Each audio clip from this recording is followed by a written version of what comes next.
set the agenda with the addition of the late item. I will move to set the agenda with the addition of the road closure ordinance added as item B6. Second.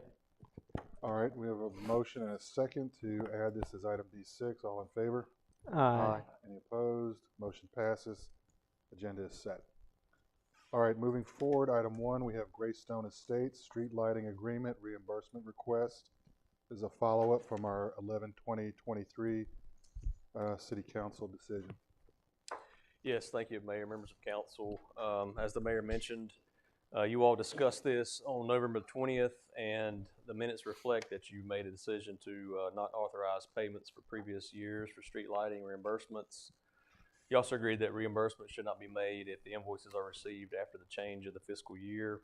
And we also presented a street lighting agreement for you all to consider. Since that time, we communicated with the Graystone HOA board president, Ms. Paula Henry, and Mr. Scott Phillips, who are both in attendance here on the front row.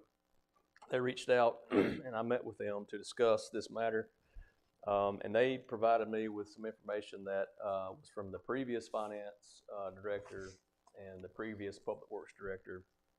And they had a potential idea of where the past agreements may be or where some files may be. I do want to state that we have moved locations since that time. We were in Old City Hall and have moved here.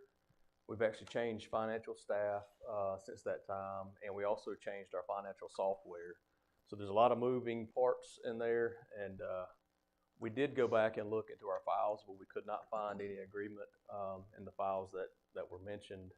And so I think the HOA folks did the same on their files to see if there was any past agreements that they could find, and they could not find them as well. We could discuss it here as far as council's concerned, and if there's any questions, and of course they're here to answer the questions and give them that opportunity. Staff has included the actual information that the HOA provided us and included the past agreement that was presented and approved on November 20th. And also if there's any consideration to reimburse the HOA for past fiscal years. We went through, had finance go through and look at the actual rates that are charged to the city from Duke Energy. And so there's actually this third page from the last, it's page 24 of your agenda council packet.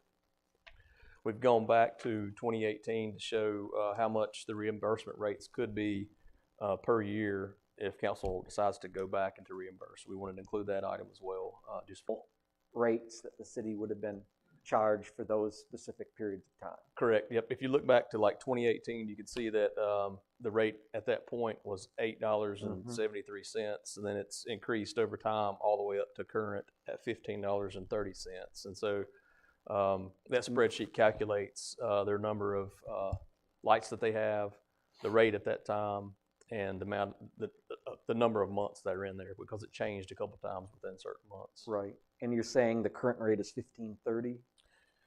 The current rate is $15.30, but I think that just recently they've upped that rate. And I see Jared in the back shaking his head that they've actually gone up. There's a $17.36 that's been referenced. I didn't know where that came from. Yes, so the way the city reimburses all HOAs for streetlights is that we get the Duke Energy rate sheet because we're on a governmental rate. And so we take that rate and it's per pole, like if we install a wooden pole, Duke would come out, put a wooden pole up and put their fixture on that pole. And so we reimburse all HOAs that same rate based on that figure. Okay. And so let's see, there's been some other, I think there was some confusion about the rate, and that sort of solves that problem for me. Yeah, the HOA, I believe I've seen some larger figures thrown around too. And yes, and the HOA could speak to that, but I believe that, I don't want to speak for them, but I believe that they get their power bill, and it's based not on the governmental rate, because that's what would be charged to the municipality. And so I believe that the confusion there, that you may have seen that, would be that they're looking at a different rate than what the city actually reimburses for other. And that's what we've consistently reimbursed to all. I mean, I know we've had similar arrangements in the past because I know we've talked about at least one during my tenure on council. That's how the city always does it. Yes. Yes. Yes, they do. All right. And so basically what is I'm trying to understand it is that we've got the base rate, and then they're embellished, they're decorative, they're deluxe, you might say. And because they're deluxe, There's a premium for them. yes. But so we reimburse for the base rate, which is what we typically provide, and then because they're deluxe, which is beyond what we normally do, they are responsible for the difference. Yeah, like they call it the decorative adder, I believe, Yes. on the power bills. Now, I've also seen some suggestions as to, well, why don't we just assume this obligation with Duke and cut them out so we don't have to go through this song and dance? Is there a reason that we can't just assume the obligation and deal directly with Duke? We kind of talked about that. We have agreements set in place with all the HOAs currently, with the exception of this one that we couldn't find. If we want to change that going forward, then we would change all the agreements, not just like one. We would go back to say we would want to take over, the power bill, the electricity bill from Duke Energy, and we'd have to set a process to do that as well. But we are not in that process yet. If that's the direction you all would like to move, then we could go that direction. Let's see. I thought I saw in some of the materials that the HOA provided that there was reference by David Eisenhower, and this was like 20 years ago, to sales tax. Is there any reason why we compensate the HOA for sales tax? I don't know anything about that, no, sir. Okay. And then the only other question I had, you don't dispute that there have, based on the information presented in our own records, that the city has made payments to the HOA in the past. We have, yes, sir. And so do you think there'd be any reason for us to do that where there's not some sort of agreement in place? That was like a double negative. Probably rephrase that one. Yeah, I think I need to rephrase that. Would there be any reason for the city to make payments to the HOA in the absence of an agreement? We have not done that in the past, and so and we budget our electricity bills per year, our fiscal year, and so if we go back to previous years, it's not in the current budget, so it would be a budget amendment moving forward if we wanted to do that, but we have paid them in the past. Right, and I'm assuming we just didn't donate money to them, that there was a reason why You're saying that we have always had a contract behind Yes. anything that we've ever paid for Right. in the past. Well, I'm trying Never to, just been a handout. yes, I'm just saying that while there might not be a written agreement, we have, both parties in the past acted as though there were an agreement in place. Because More we or paid less. them, yes. So this leads into kind of what I was talking about last time we brought this Mhm. up, because where I work, particularly when you're talking about payments and standing agreements, written agreements, we have customers where I work where, and again, I know this is the private side, where we don't have a signed agreement, but we have histories of payment. So it's almost like we're continuing to operate in goodwill and good faith that we're going to continue to pay these agreements because we can point back to them. So how many payments have we made to Graystone Estate? We, whenever the development was constructed up to 2003, it was constructed up to 2017, I believe that, and I believe in your records, it shows that there's been payments made from that period of time, 2003 to 2017. So from 2003 to 2017, we've paid this. I would say, from my personal opinion, that is give and take to pay this out, because we've done this I in the agree. past, and I think this assumes there was an agreement in place, because again, to Jim's point, Catherine's point, we didn't just pay this in kind will or good faith. Yes. We paid this for a reason. And unfortunately, it was not the board that's currently existing, and which we can understand too from being on council, and Jim and I talked about this. Sometimes we suffer for, people before us, right? But at the end of the day, I mean, this is a community in our city, in our municipality. I mean, we have proof we've paid this in the past. I Mhm. think we should just go and proceed. So Well, we let me can- ask you, I mean, I think what I'm hearing, at least from three of you, in the absence of a contract, we have the history of payment, which tacitly implies an agreement to some extent. I will approach it from a little bit different perspective. I mean, I end up in the same place as Alex, but you know, it's a common fallacy that in the absence of a writing, there's no contract. You can have contracts in the absence of a writing. There's only certain contracts that have to be in writing under what's called the statute of frauds, things like contracts for real property or for sales of goods for $500 or more, and I'm sure there's other things. But unless this agreement would somehow fall within the statute of frauds, and I'm not aware of a provision under which it would, you don't need an actual agreement for there to be a contract. Like, you can establish a contract based on performance, and that's, so, you know, my questions were approaching it from a legal perspective.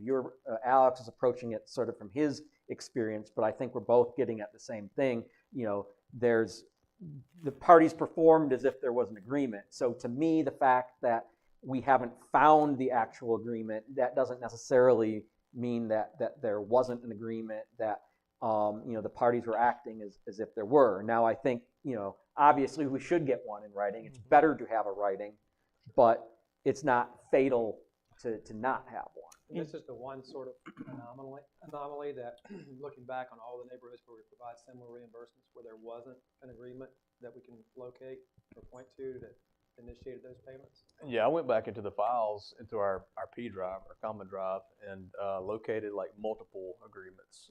Graystone was not one of them. And something we discussed last time was something that we put into the agreements that basically say if they don't submit it by X amount of time, you know, they forfeit the right. Since there is not an agreement, we could point to say that that probably didn't exist because there is no written agreement. So I feel comfortable paying this out because that was something we discussed last time and said, well, usually if they don't submit it by X date, they forfeit the funds. Well, there isn't an agreement to stipulate that. But what we do have is from 2003 to 2017 of on-time payments to Graystone I think Estates. that definitely makes a difference relative to what we were speaking about at what was it, the November meeting when we had this vote? Correct. I think we have more context now to make the decision. Okay, I agree.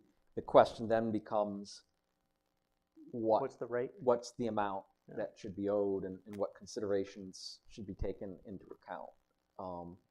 And so I mean, as I understood it, their folks are here to answer any questions. I have some questions. What do you all say we owe, and how do you arrive at the figure that you do?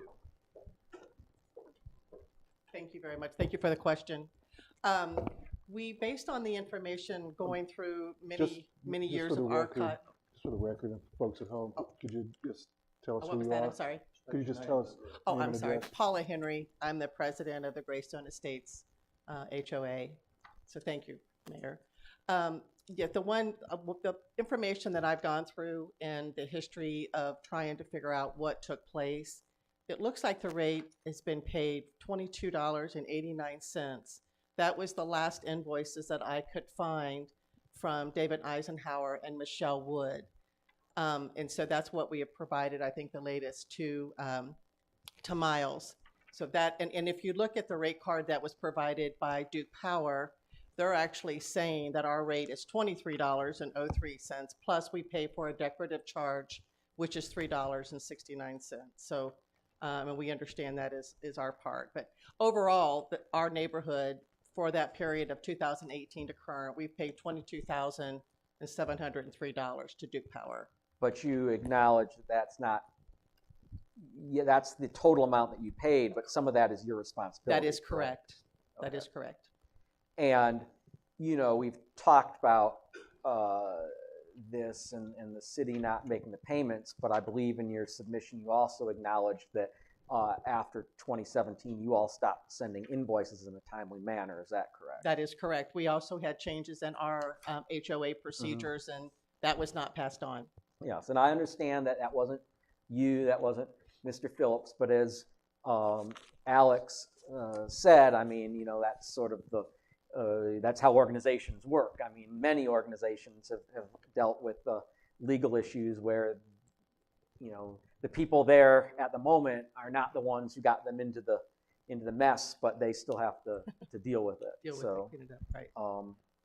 all right. Does anyone else have any questions? Because, you know, I'll tell you a couple of things from what the city manager has said, you know, in terms of how we always do the rebates, in terms of what the city would have paid had it been billed. And I think that's somewhat less than what you're talking about. And I will also say that if what you are asking for is based on the current rate, we would acknowledge that the current rate was not always the rate going back to 2018. Is that correct? That is correct. The 2289 is from David Eisenhower that that was the rate he used in his invoicing of 14, 15, or 15, 16, and 17. That was the latest rate that he was using on his invoices. So that is really where I got that rate. Okay. Are there any other questions? Any other questions? Adam? So what are we saying in total now is the amount for typical reimbursement like this versus the excess that is the responsibility of the HOA for the decorative fixtures or whatever else with the add-ons? Was it the 11,022? The 11,022, that was from Kevin Kraus, where he did his homework from, I think, 2018, and he was just using, I think, rates throughout the years. I'm not sure where he got that rate. The grand total is on the spreadsheet on page 24, and the grand total, if you paid them back, it would be $11,685.96. And that's going back looking at Duke Energy's rate cards that they've given us since 2018. We went back and asked Duke Energy for these rates. Gotcha. So therefore, it shows how the rate changes between 18 and current. And And that's these how are the Duke Energy rates for that base reimbursement? That they would have charged Right, us. right, I right. mean, what Yeah. the HOA is Yeah. saying is like, well, that might have been what they would have charged you at a municipal rate, but we Sure. were actually charged a higher rate. Right. So that's the figure we're talking about, right? Yeah, I mean, It's a that's reimbursement. right.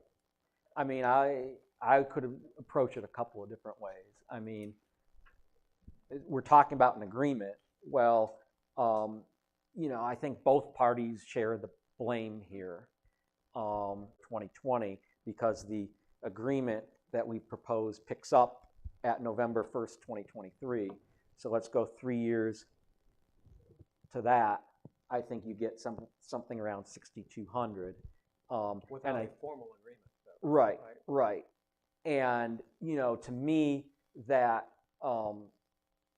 you know, I know you all, you know, we didn't make the payments, but you all didn't, you know, you all slept on your rights too. You know, that sort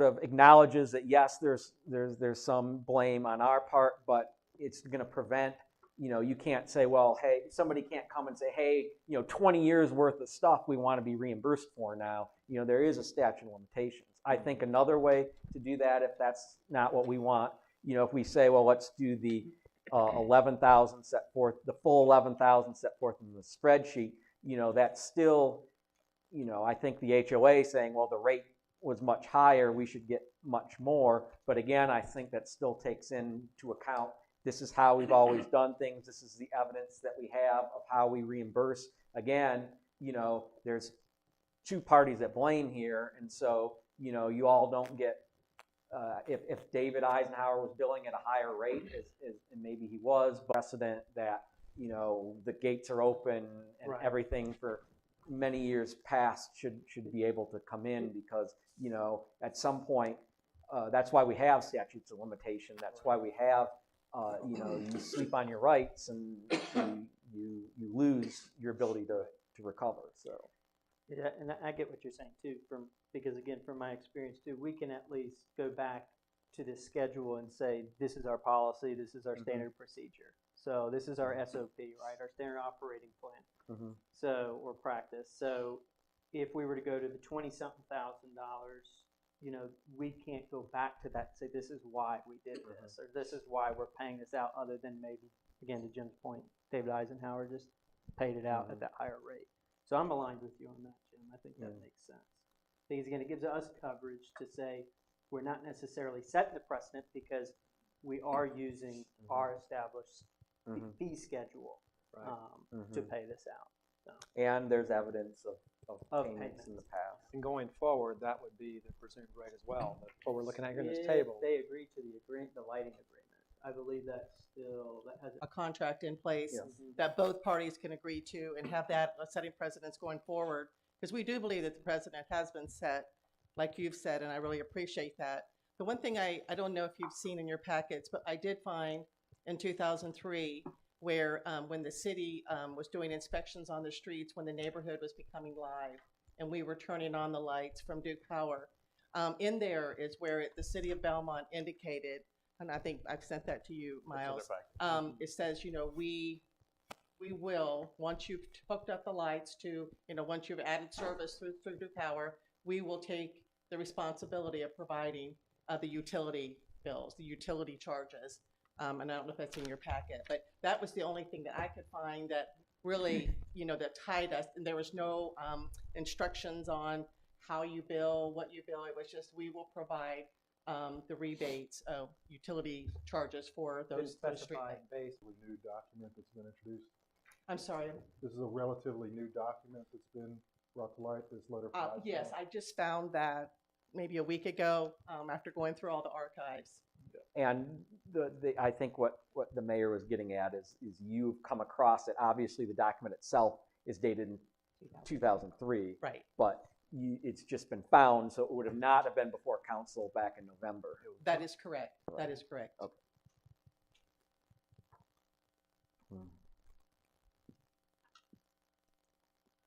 See, I get fired up by this. This is like this is like a law school exam question. Of like, can you prove a contract?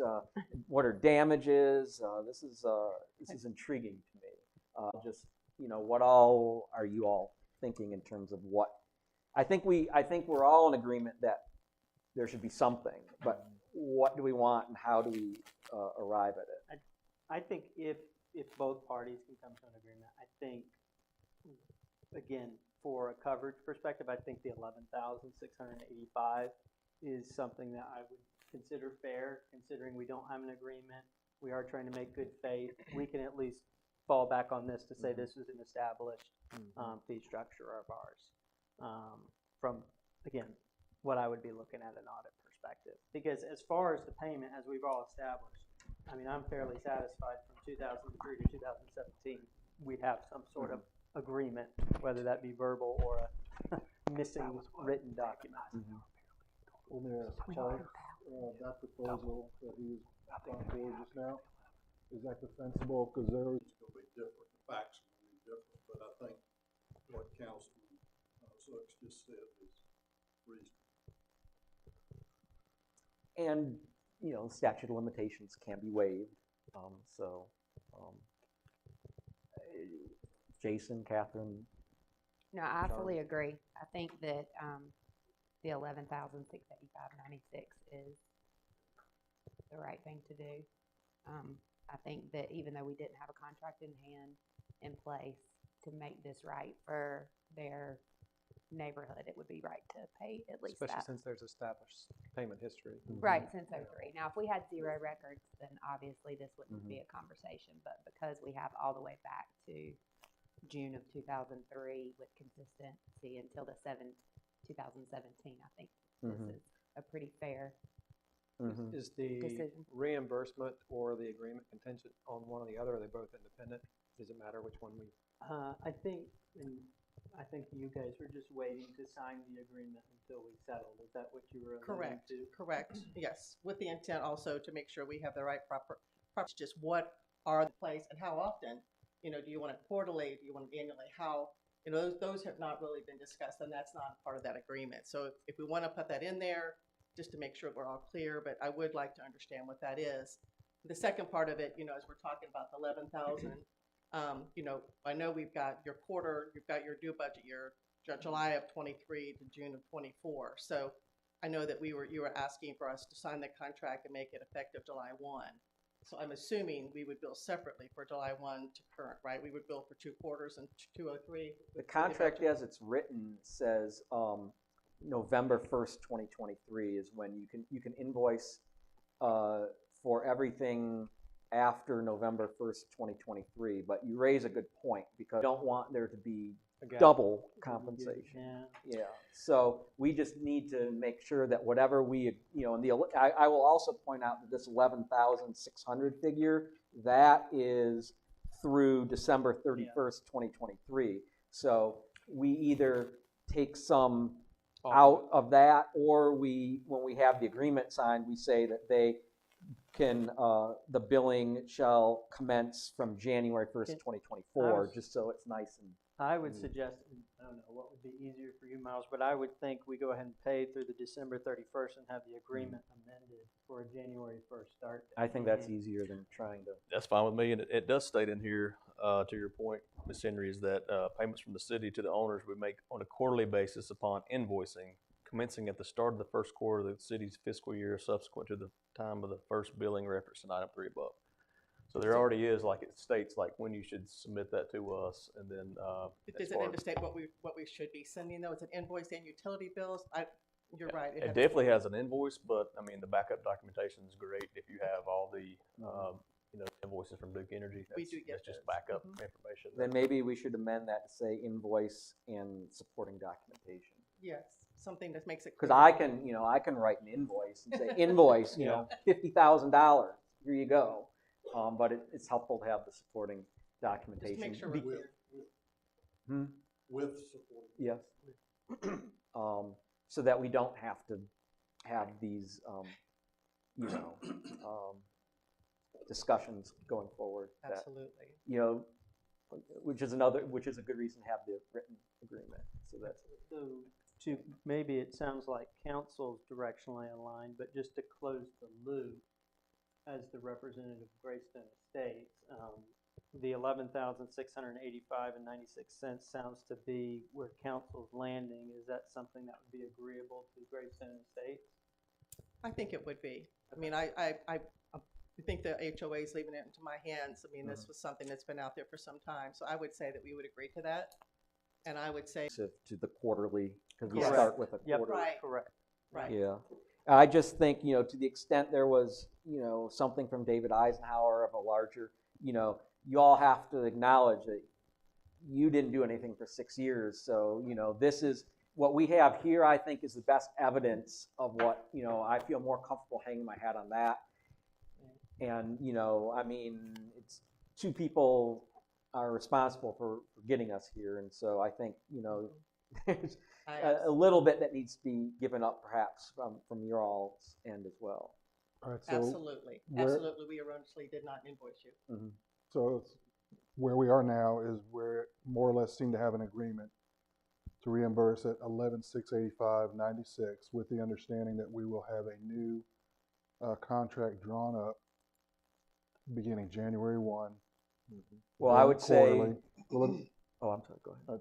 I mean, Because right now, I mean, we knew this was something that was going to be debated. I mean, there was not a clear shot here, but we felt like it was certainly worth going back to the city, because, I'm now answering to them to say you have paid your bills for, all those years. So I think we're fine.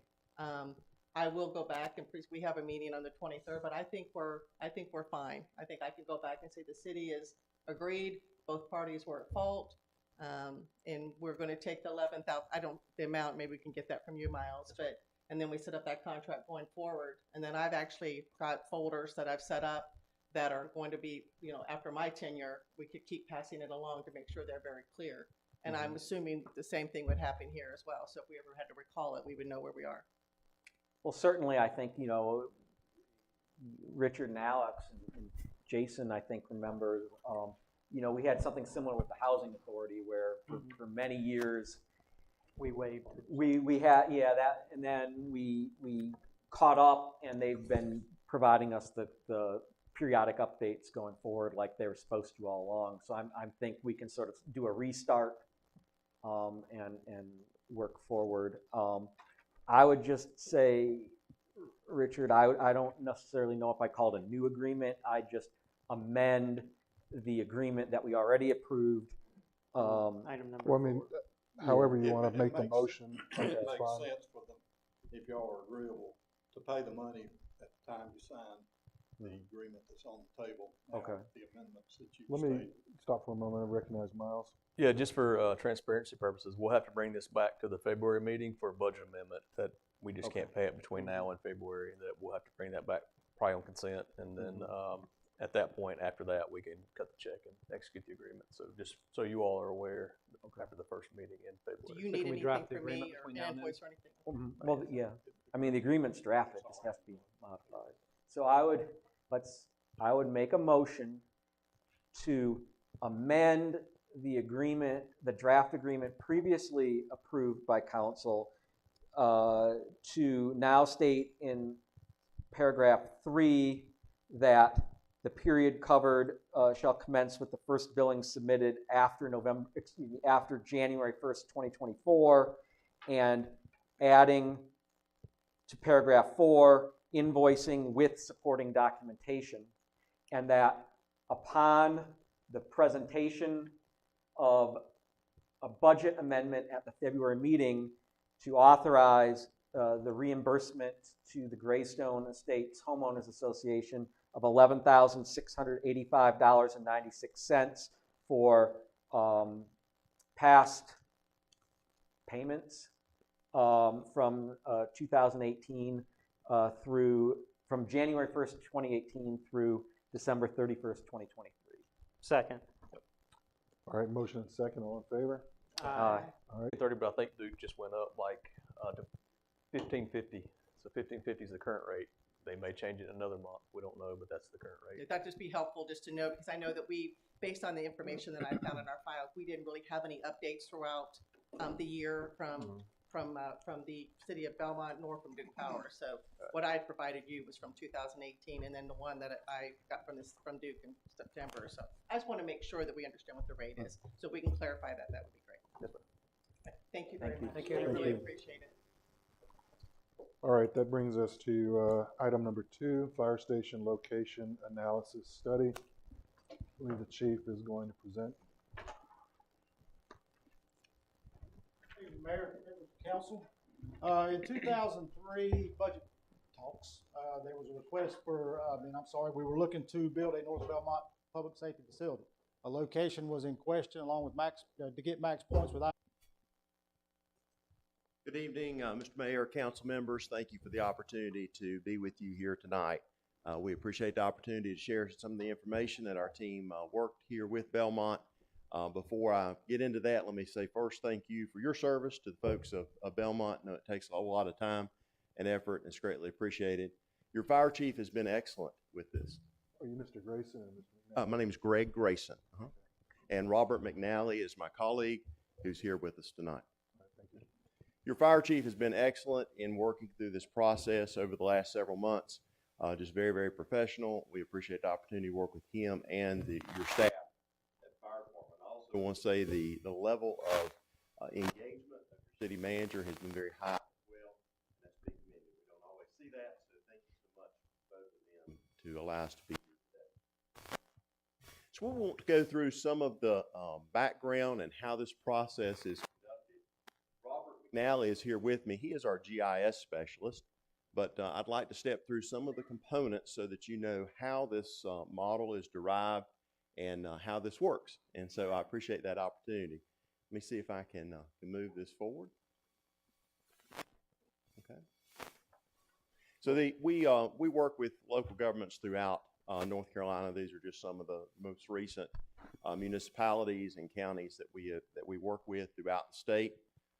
Everything that we do through our group is about continuous improvement. So where are we today? What models can we change? What changes do we need to make our operation? We evaluate that, see how that's working, and continue to improve service delivery. We're a very service delivery oriented organization. Our whole team is made up of fire chiefs. So it's me. I'm retired as fire chief from Greensboro. Had 17 years as fire chief, 32 in the fire service career. Served as fire chief in Asheville before that. Most of our team is very similar to me in our service here in North Carolina. We're a very North Carolina focused group. We provide a full array of services to our municipalities. We are also the League of Municipalities fire consulting provider. So all the municipalities throughout the state refer all their clients to us. We work literally from Murphy to Manteo and all the areas in between. We also work a lot with counties as well. We have a great team of folks. I have just some chiefs that work with us that are still in service. Many of us have recently retired. So when you think about the fire service and the changes that are happening in the fire service here in 2024, we're here today to talk to you about a station facility, but there's a lot of dynamics happening in the fire service that relate to the station facility and relate to the need and relate to the service delivery. And I want to touch base on just a couple of those. As we look at some of those changes, one of the most significant change across our state is changes in volunteerism. Overall, a net change in North Carolina, looking at the number of firefighters, volunteers who leave the fire service, then you look at the number of new volunteers that come into that, we still have a net loss across North Carolina of about 4.5%. So that's really, really changed. I grew up in Cleveland County, not too far from here. Things were really different in 1990. And so that coverage that municipalities could often call on, that system has changed.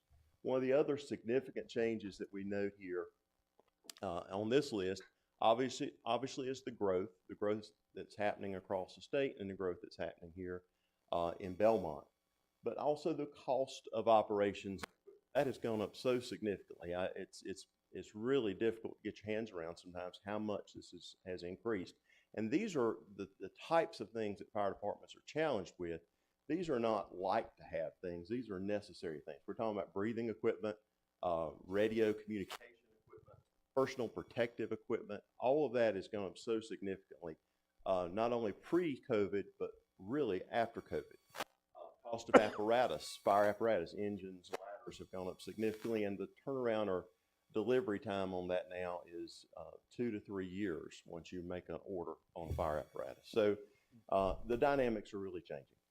Not only, again, pre-COVID, but significantly post-COVID. Looking at the cost of construction, that is a piece that has changed post-COVID as well, and I'll speak to that just a little bit later.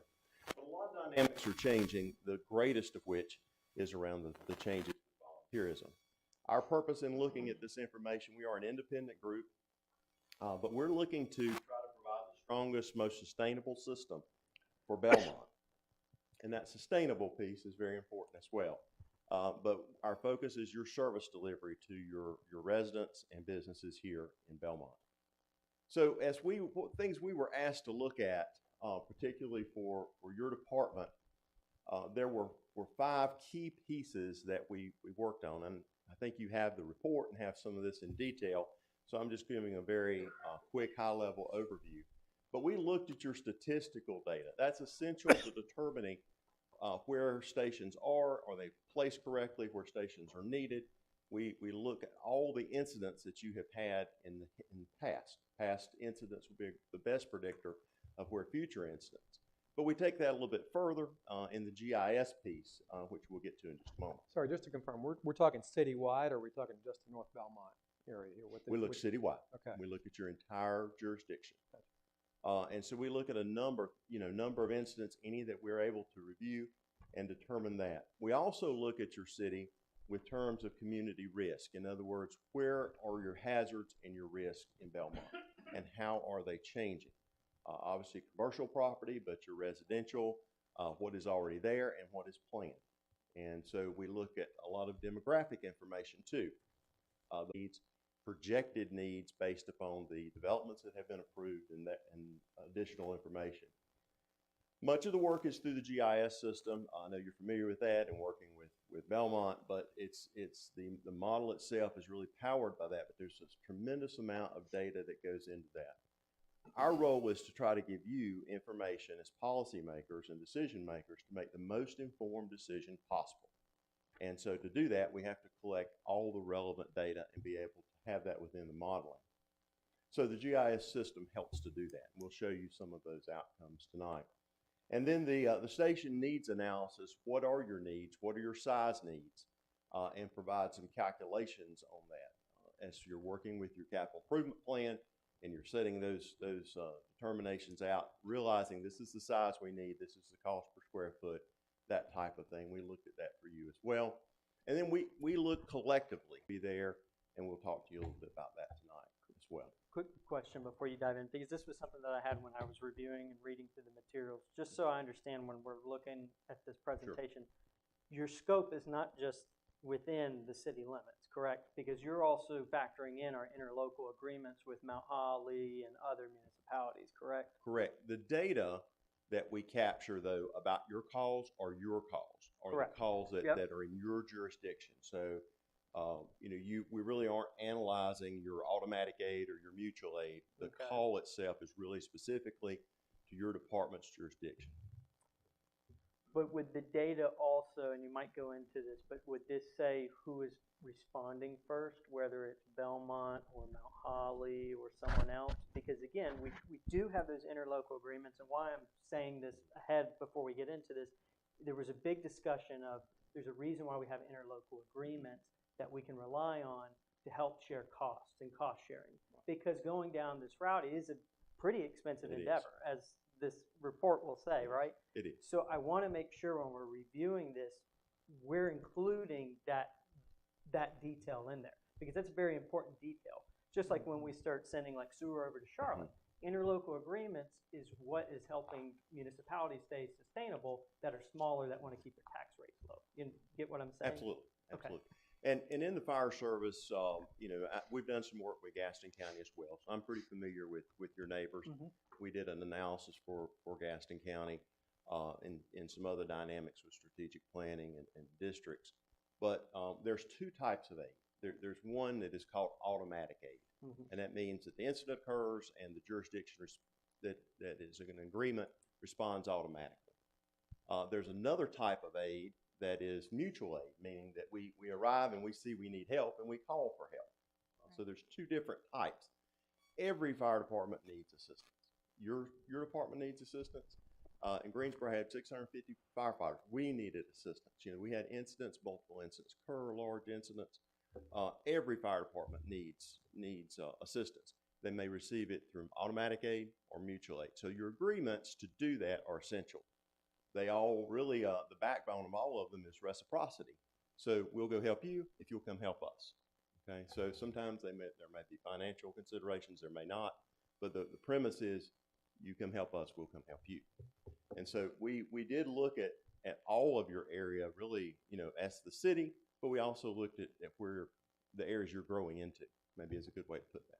Right, and then the last thing I'll say, because I know that there were some charts in regards to timing that we responded, which is why I'm asking this specifically. So you say that this is for Belmont's response Correct. times. Your data is all around Belmont. We excluded those automatic aids and mutual aids. Correct. So I just, when we say that, it's taken 7 minutes or 8 minutes for response time, there could be someone that has already responded within 2 or 3 minutes, is what I'm trying to get to. It's possible. The ones we were looking at obviously were your jurisdiction, so there could have been someone who is another place, another location, but I think certainly the majority and 90% plus of those would be when you arrive.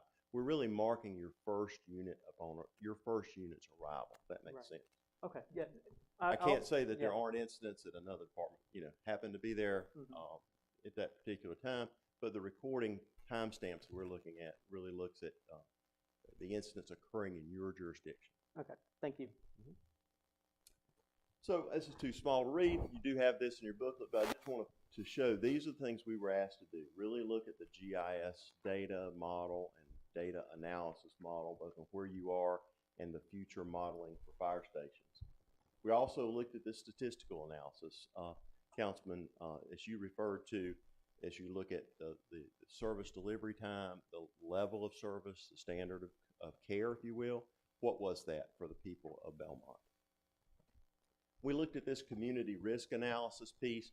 The demographic components of that become important. It also goes all the way down to looking at where your rail crossings are and those slow apparatus. So that's part of that consideration that the model takes a look at, and all the different hazards that you have here in Belmont. We looked at that station needs, facility needs. We partner with an architect, fairly local architect, that helps to look at that, builds a significant number of fire stations. So we listen to your needs and translate that to a cost for your cost projection purposes. And then here to share this with you as policymakers so you can make a well-informed decision as you move forward.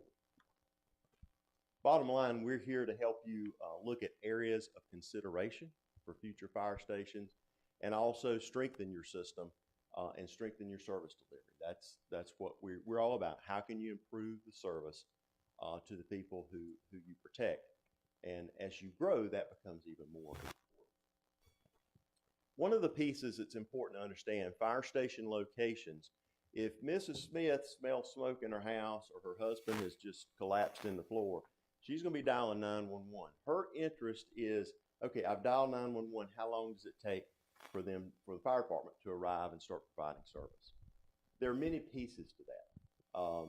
There's a call, receiving the call, processing the call, dispatching the call. The firefighter's receiving the call, getting on the truck, wheels turning, travel time, arriving, setting up, taking action, making the entry, or taking action on medical call. So there's a number of components. But to Ms. Smith, 911, until when does the red truck arrive, okay? So we recognize that everyone may not understand that. But one of the pieces that is really helps define a service level is travel time. How long are you traveling? That's a more manageable piece. And travel time is really what we're here to talk about tonight when we look at your station locations, because that's the best indicator of your travel time. And being able to reduce that and improve your service delivery. So travel time is really our focus with this. When we look at your statistical analysis for Belmont, you'll see some of the numbers here. You see a lot of detail in your report, but we would want you to have a takeaway of this, and that being that when Ms. Smith asked, what is our service delivery time here in Belmont? What's our level of service? That total response time, and we measure everything at the 90th percent, which is consistent with national standards, at the 90th percentile is 8 minutes and 37 seconds. So if you want to know that time, 8 minutes, 37 seconds, 90% of the time, based on the data that we were provided to review. So that if you're asked by a constituent, what's our level of service, that's what the data reflects.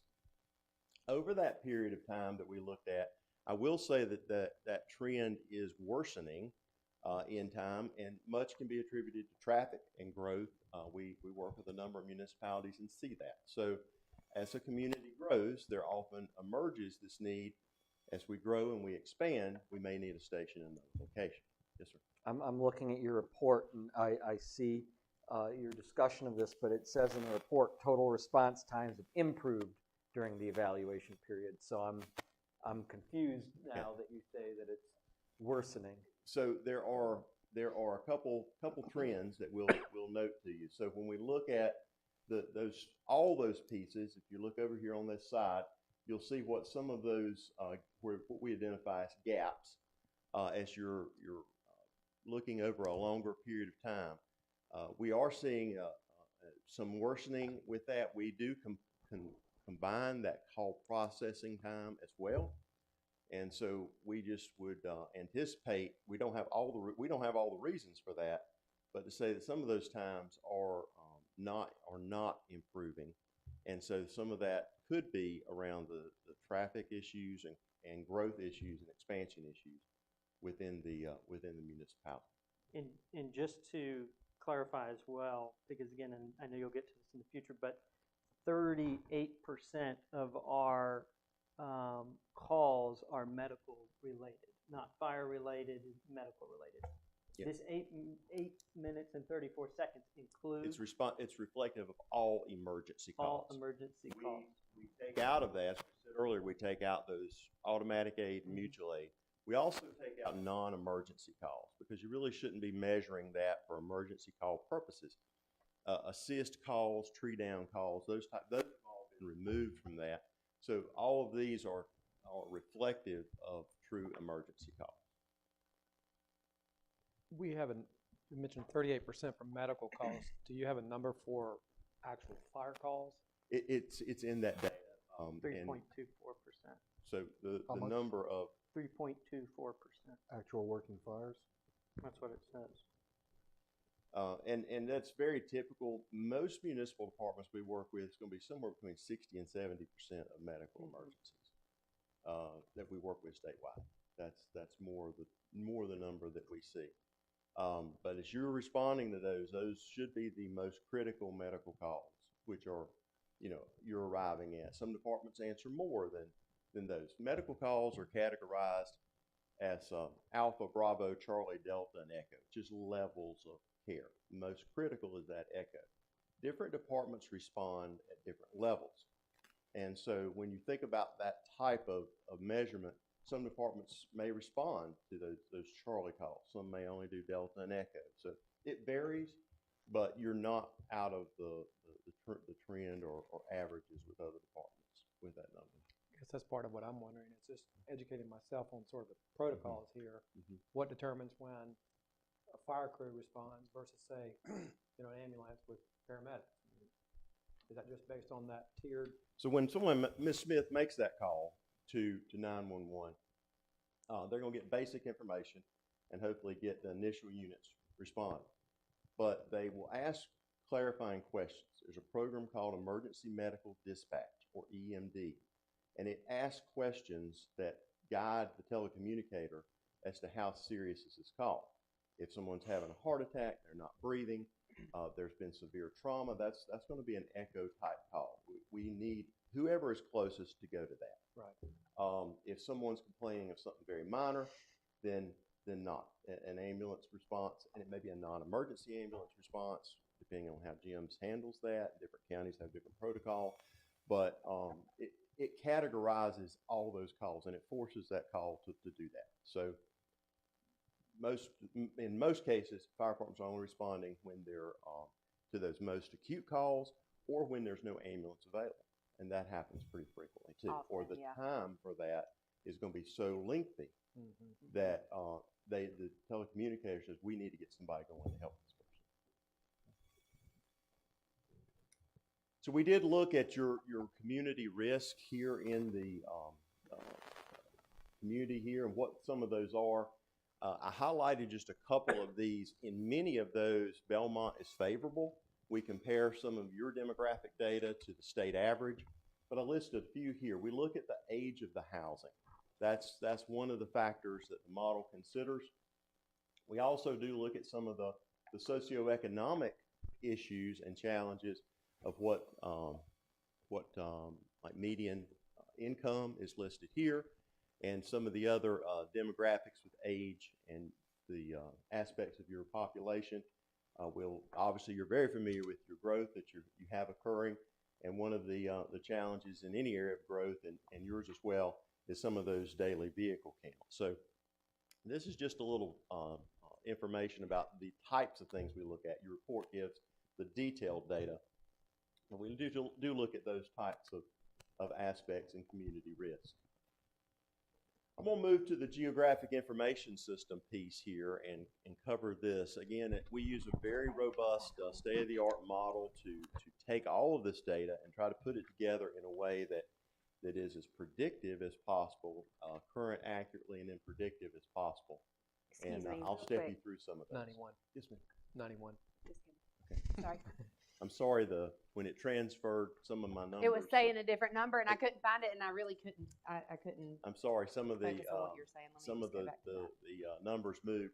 But we look at the coverage area, and we did look at your city, obviously.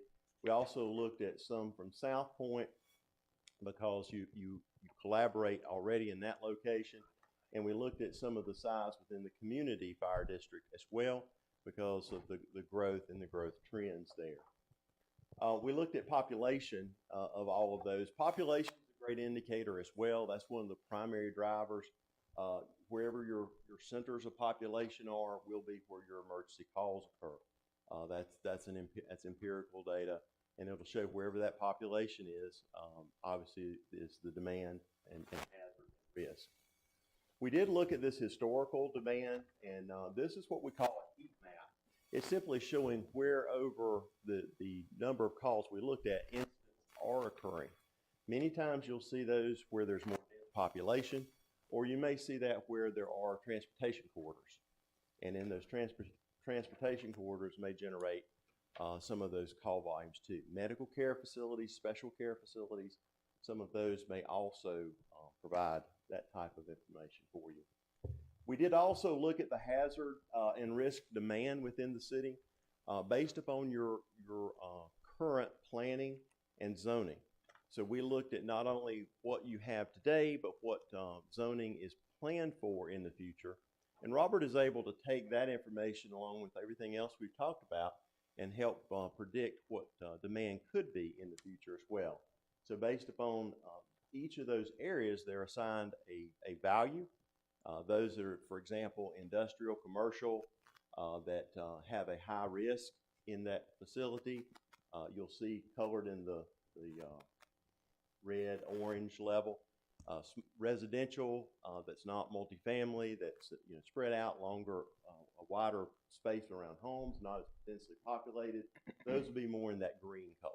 Okay, so each area within your jurisdiction is looked at and graded against hazard and risk. We do look closely at the Insurance Services Office, or ISO ratings as well, and their requirements. Mainly, that is around travel time and its distance from stations. So as you go through that process from a risk perspective of ISO, we're looking at the distance from stations for 1.5 miles for fire engines and 2.5 miles for ladder companies. And so there again, we are able, as you can see, maybe to answer your question, is we do look at your neighbors that come to you here as well. ISO does allow credit for your automatic aid departments coming into Belmont. They do not credit mutual aid, but they do credit automatic aid. So we have that kind of depicted here in this visual. We look at that travel time again. You'll remember me saying that travel time is a really important piece of fire station location. So when we look at the travel time, we start looking at the city station only. We look at the city station plus South Point. We look at all of that area and look at what are those travel times. Now that takes a whole lot more into consideration than just the mileage. That starts picking up the speed that road is regulated at. It starts picking up crossings, congestion, some of those types of pieces as well. So this represents, this is the way the GIS model depicts it, what travel time would look like from those different areas. And when you say city plus South Point, are you meaning South Station for where Belmont is stationed? Yes. For half of their department? Right. Correct. This data is based off of that, Yeah, not South Point volunteer. In order to reach the South Point department, in order to reach areas of Belmont, there are resources there to respond from that station. Right. We just call it South Station, but I was making sure this data was based on the time response. And We just call it South Point because that's the location Okay. they're responding into Belmont city limits to serve. Okay.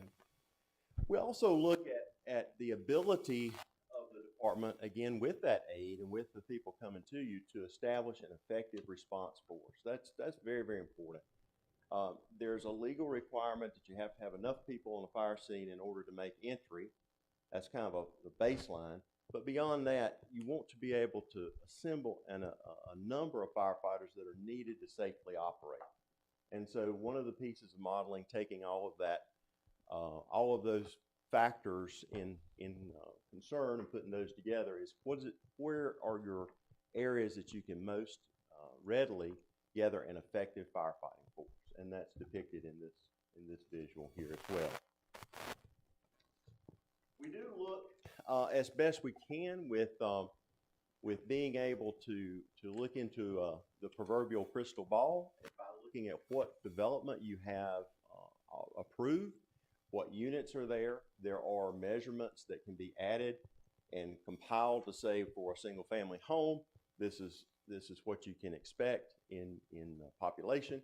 This is what you can expect in emergency call volume. So as you approve and build and establish new neighborhoods, there's a way to determine what kind of impact will that have on your fire department.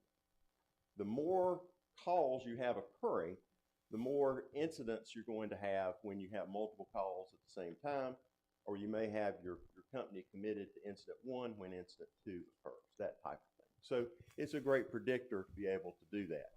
So Robert has created some data to reflect that. I'm just going to ask Miles, is this kind of data, maybe not this exact data, but this kind of data that talks about, you know, the amount of resources and that are required per unit, per household, I'm assuming that's incorporated when we're looking at new developments, proposals from planning and zoning. They have something similar to this data to know how this is going to affect, you know, our fire resources. Like a cost Kind benefit. of help govern what we think is an acceptable number of households for, you know, proposed development. Is that? I think so. Planning might be a good resource on that. But I think that they do look at that. They look at like the cost benefit almost of like a new neighborhood, whether Can we support it with what's there? yeah, whether you have to Would that add be- firefighters or police officers or new employees, no matter which department, you kind of look at it on that basis. On what can we do with our So city service? are you asking that we look at so we don't outstrip our ability to provide service? Exactly. I mean, I think that's discussed, and I can be corrected, but the technical review committee, I believe, the police and fire both have representatives on that committee where they discuss that. And I would encourage you to maybe to help frame that a little bit is to say your fire protection system, service delivery system, is part of your infrastructure. Just as your water and sewer is part of your infrastructure, your fire service system is part of your town's infrastructure. And so if you can think about it that way, it kind of helps, right? We're increasing our capacity, we're increasing our scope and people that we service, but to do that, it takes infrastructure to support it. We're increasing our need. Increasing need, absolutely. We use this system called the VRI index, or Vulnerability Risk Index. In that particular type of system, this is the model in which the GIS system is based on. I would just say to you that to help understand how this works, it's a reflection of your level of service. Communities desire to be able to have a VRI score that's at 90% or higher. And that comes from the standards within the fire service to say that we can never be 100% for anyone. We strive to reach 90%, because there can always be those days when you have a storm come through, you have a mechanical breakdown, you have multiple incidents occurring at the same time. The measurement's really at 90% and higher. So the VRI score, though, is a separate measure, but it's a way to measure your level of service. ISO is a way to measure level of service.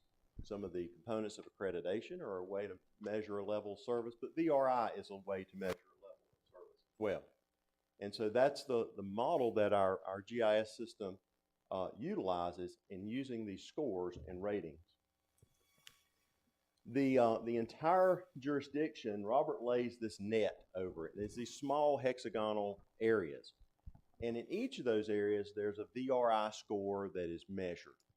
And that score for each of those areas help point you to where you have demand and need. And that helps to determine the station location. So this is just a visual to say that these hexagonal areas are used to help determine a vulnerability risk index. And that's very important with regards to determining a station location. You'll see the chart that he has over here on the side just showing illustratively the population piece, the land use risk, service demand, and how those total scores are included and developed. If you look at where your heat index is, where your incidents are occurring, you'll see that some of those do follow some of your transportation corridors. Okay, so, but again, that's not everything. You're really looking at collectively all of those calls. But this model called a heat map that really tells you where the most calls occur most frequently. And do we typically assist West Mac on 85? This is probably a tight question. I can't remember. Do we typically assist West Mac, or are they usually first on the scene and then we? West Mac's on our automatic aid, as he was explaining earlier. Whenever the call comes in, the dispatcher can look and see and say, okay, we got to tone Right. West Mac to come. Interstate especially, we also do it with Laurel, people northbound, southbound, to cut back response times because it's very difficult to get a call. How often have you had, you know, a wreck on northbound and then here you are with another wreck on southbound? Have you ever been in an instance? Okay. Once it starts out there, it's a chain reaction until we can get it resolved. And It's nothing more. one more question, community is volunteer, correct? Paid volunteer, but volunteer. Okay, all right. And that's the only one near North Belmont, other than Mount Holly, And all close to Henry Street, Right. the little one. Surrounding community fire districts would be McAdenville to the west, Stanley to the north, East Gas Got to it. the right. Okay, thank you. Sorry.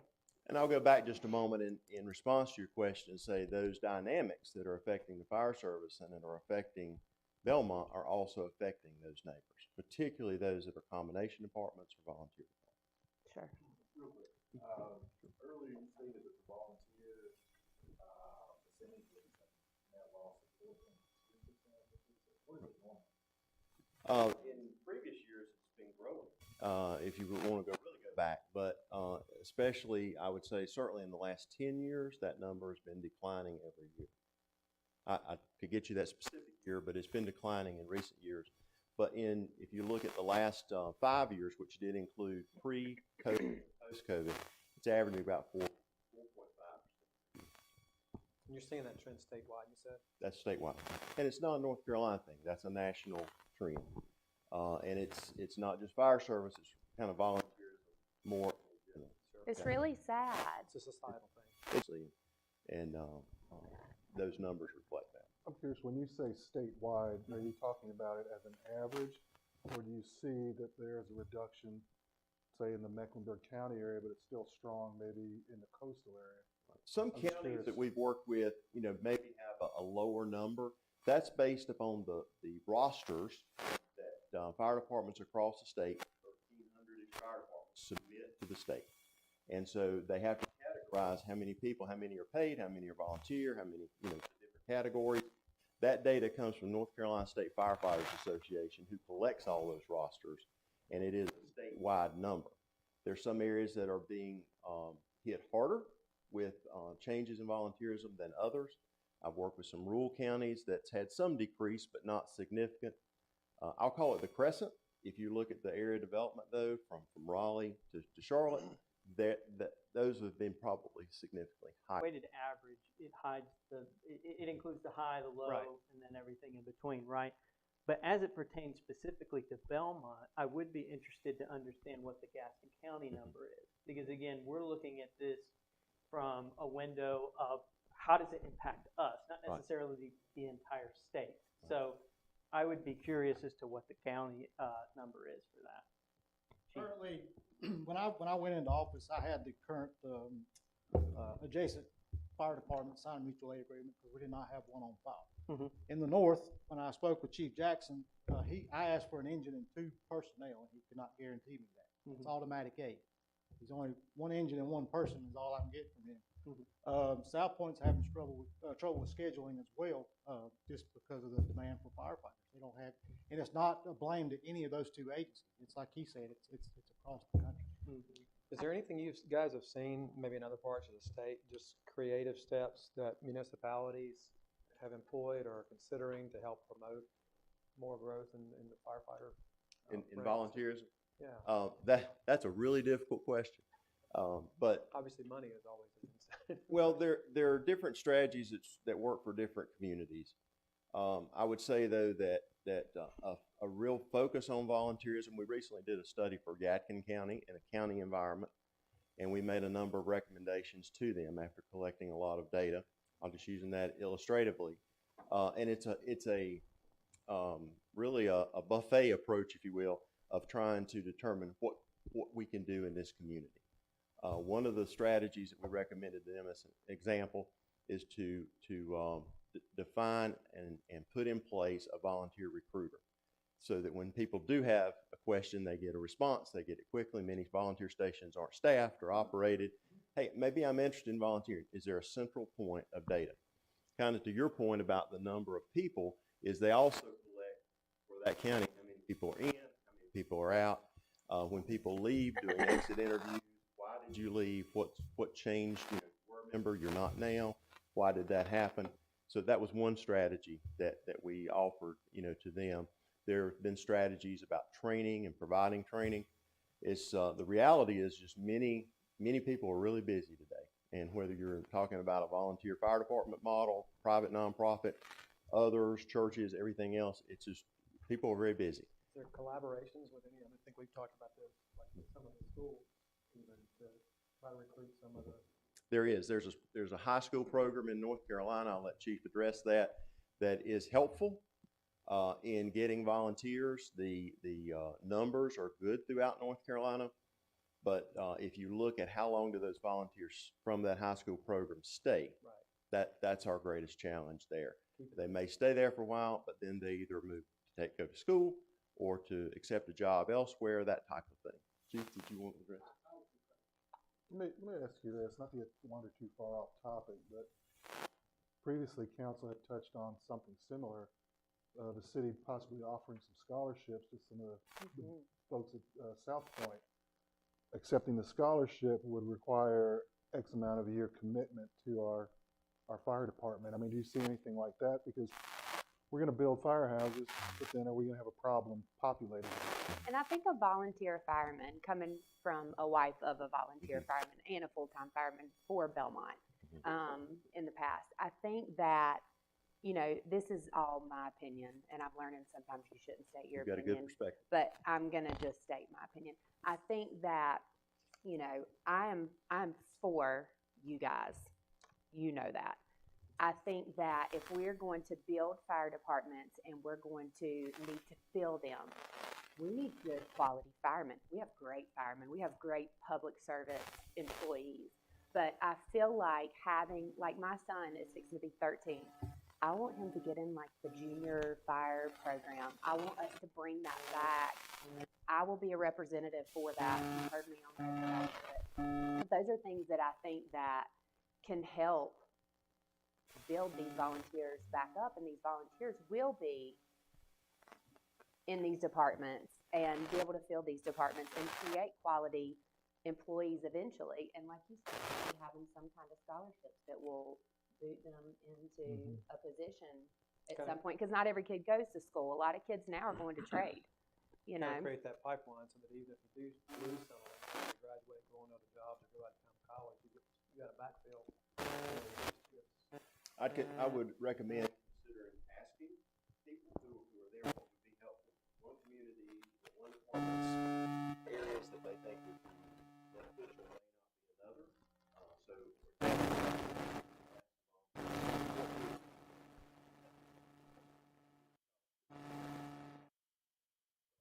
So, for provide a place for you to live in this station, would that be valuable?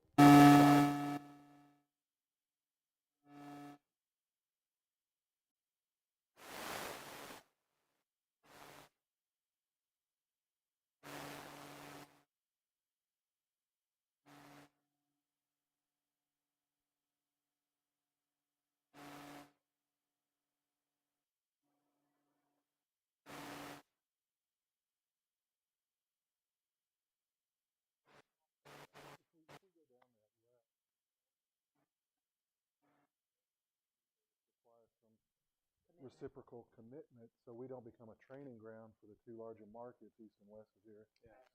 I totally agree. Just before we continue, we might, if council's up to it, that might be a good workshop discussion, right? Sure.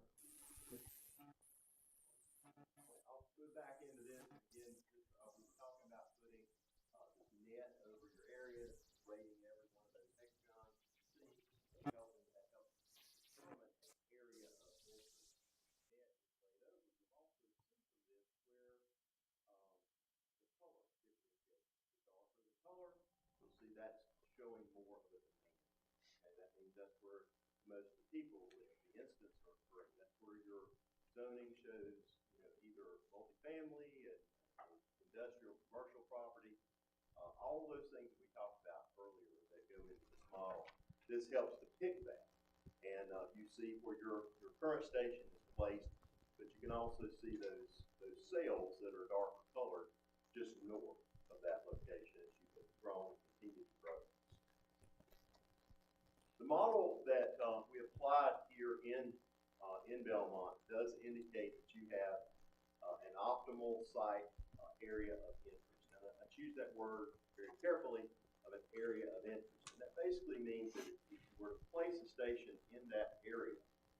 going to increase that VRI score. You're going to be able to increase that over what you currently have today. And we show some of that data both here and also in the report. How does that adding that station increase the VRI score, which is a measurement of the level of service that you're providing as well? So we had this area of interest that was identified through all the processes we talked about up to this point.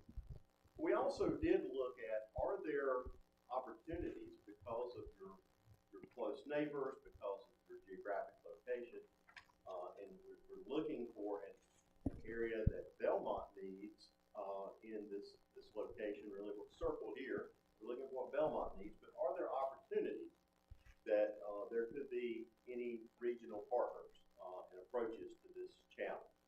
We try to look beyond just your silo type approach. What else? What other options might there be?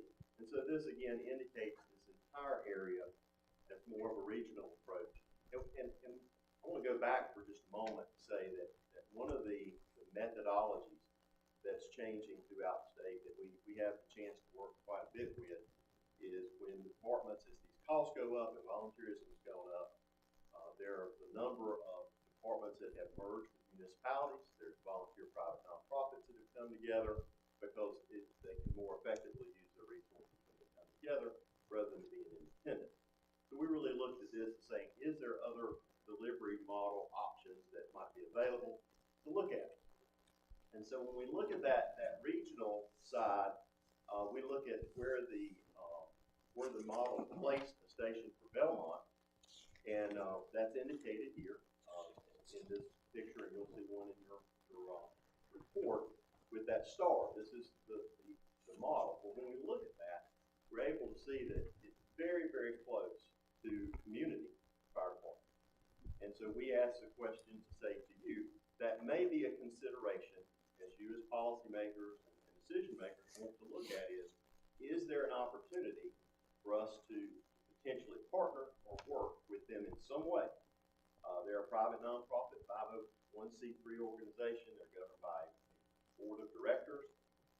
However, is there an opportunity to have further discussion to say this is the location where the modeling says that Belmont should place another station, and it's very, very close to where this station is. Is there a way to collaborate and partner in that effort?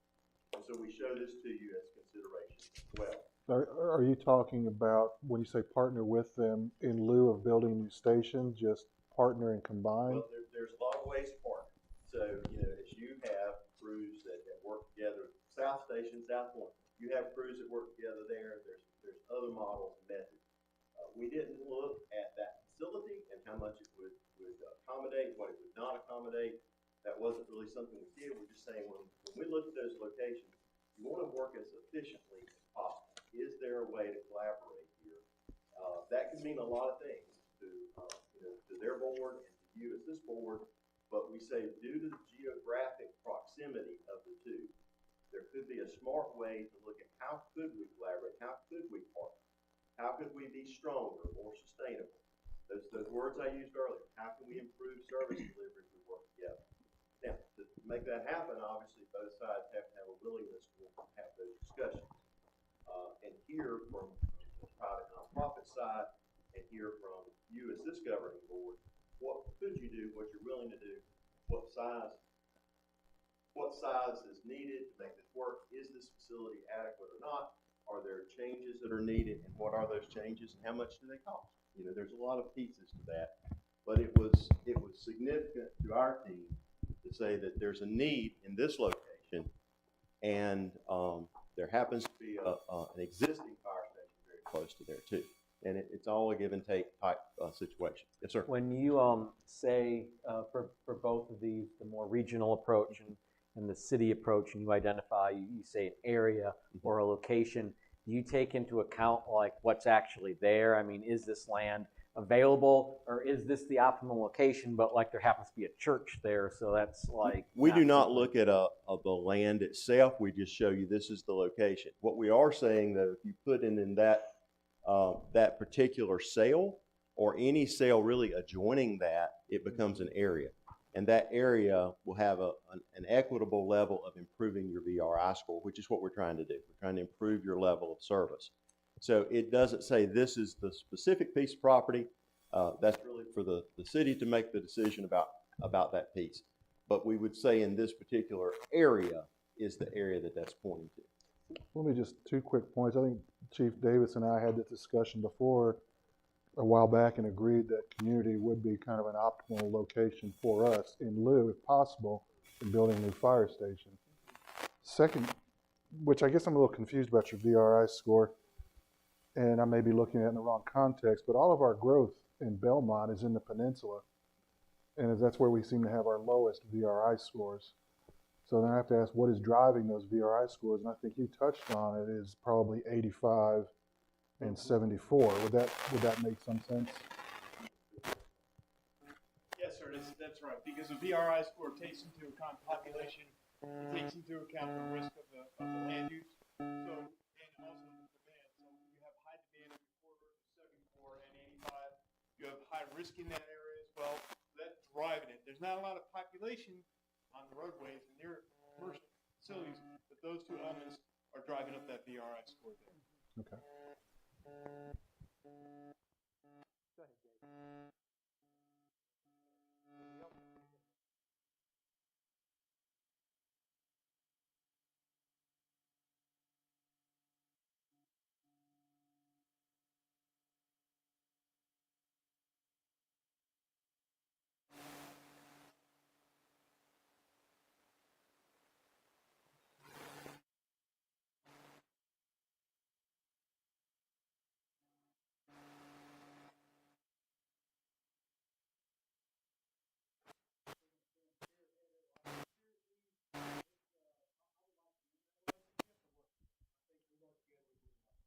I agree. But I mean, I guess as the agreement with the city, Maine, with these substations, south and community, are they essentially, are they treated the same?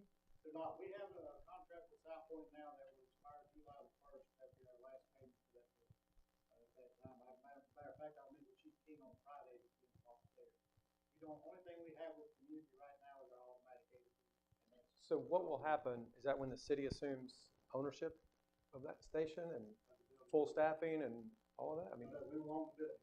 This was work done 20 years ago. Yeah. Right. Council who looked that far ahead, but that's expired. And so now we're making the last payment. so the city will own the building at that point, but it will still be volunteer. But we have, On the Southland side. Right. See, we had ordered a ladder when I first came in, and it'll be here at the end of this year, beginning of next year. I'm running out of space to park this. So Chief King and I are gonna have to sit down and talk. Right now, we have one bay, one office, and 4 beds in the southwest. And so we're gonna have to make some changes because I just don't have anywhere to put me and all this like that. Mm-hmm. It's part of the growth, and it's just time to sit down and have those tough conversations. It's basically what it's all about. As The city is growing, the county is growing. as Belmont grows, corporate limits, populations, et cetera, how does that impact the fire district?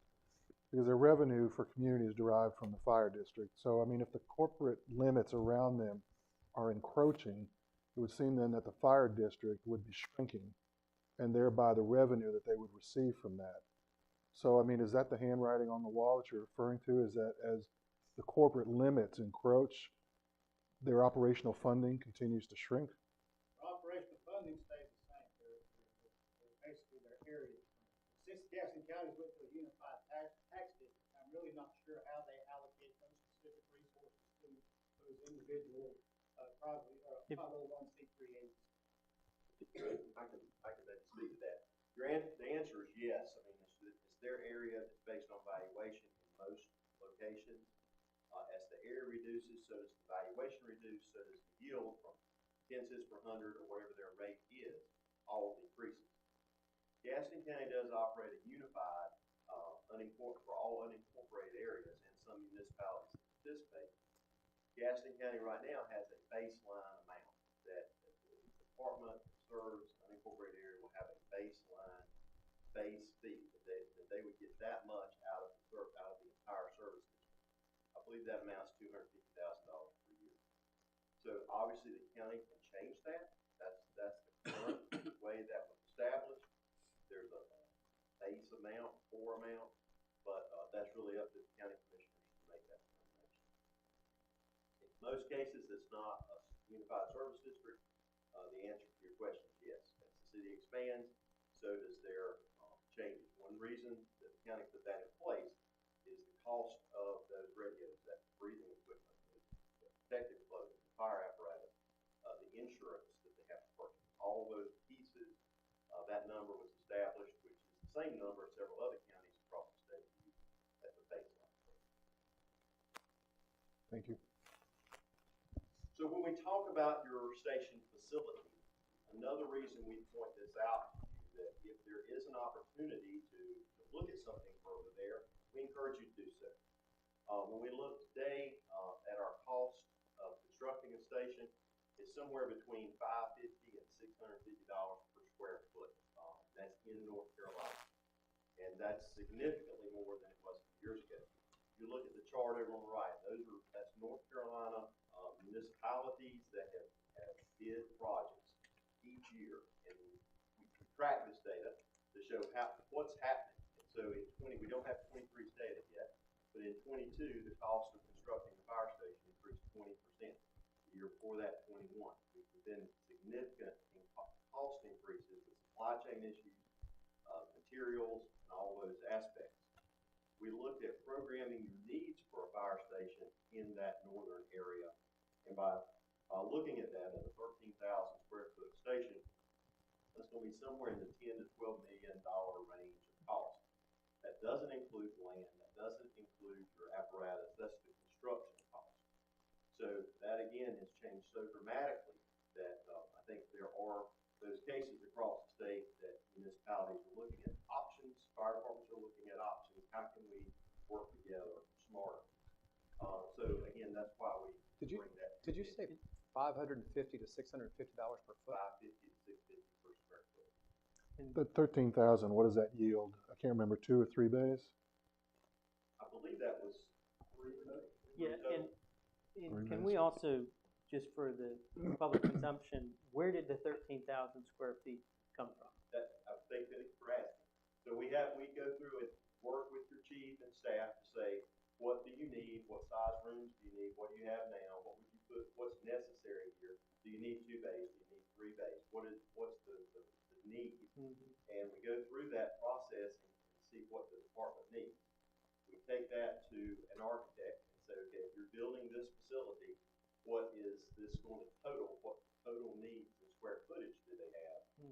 And then that square footage translates to a $550 to $650 amount per square foot. There are some departments that are using a design build approach, and that does reduce the cost some. I'm presenting to you what is standard construction or traditional construction. Some are using design build and using it successfully. It does reduce that cost some, but not significantly. This is if we this is if we went to bid today and said, hey, we're opening this up, 5 people bid, we're going to be around $10 to $12 million. Versus if we went and partnered with a private firm to say, this is what we want, design build this for us, they could get us probably a little bit less than that. No guarantees, but maybe, right? You have to have that willingness. Just public consumption. I'm just trying to make sure everyone understands. And that's one reason we have this collaboration partnerships to be evaluated. Many times there is nothing there. You know, we work with municipalities across the state that these tobacco fields or farm fields, they've turned into houses. I'm working with community Wilson's Mills right now. They're growing exponentially. And when doing that, there's nothing else there. So their choice is only to place a station at, $10 million range. It's really significant. However, we're working with Clayton, with them as well. We've looked between Clayton and them saying, is there anything here? There's nothing here. We're saying to you that the potential exists to collaborate and partner. And even if you had to make additions, renovations, and changes to that building to accommodate the city of Belmont, it could be significantly less than that amount. Just for perspective, what's the square footage on the main station? So we're talking twice that. Well, and we have it to, houses a ladder truck, correct? It does. we need to, separate from all of this are contemplated renovations to the main fire station too, is that correct? Wait, say that again? like, regardless of whether we North locate a new station, we've still got a separate CIP Correct. entry to renovate the main station, and would that expand the square footage of that facility? Yes, sir, based on the estimate, 19,000 square feet to the headquarters station. Mm. There'll be an additional 13,000 square feet. A lot of this has to do with the decontamination with NFPA pushing for carcinogen cancers, leaving this. Now, if they're driving that requirement at the federal or state level, are there any grants available? They're mandating or strongly suggesting? I Okay. would imagine, yeah, I mean. Yeah. I can just say that the grant programs at this point that we're aware of do not do brick and mortar.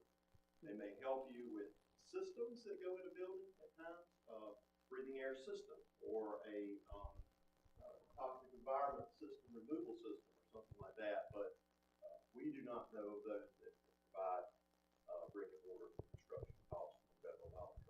There's also the SAFER grant that hires firefighters as well for a period of time. Staffing. Separate group about that.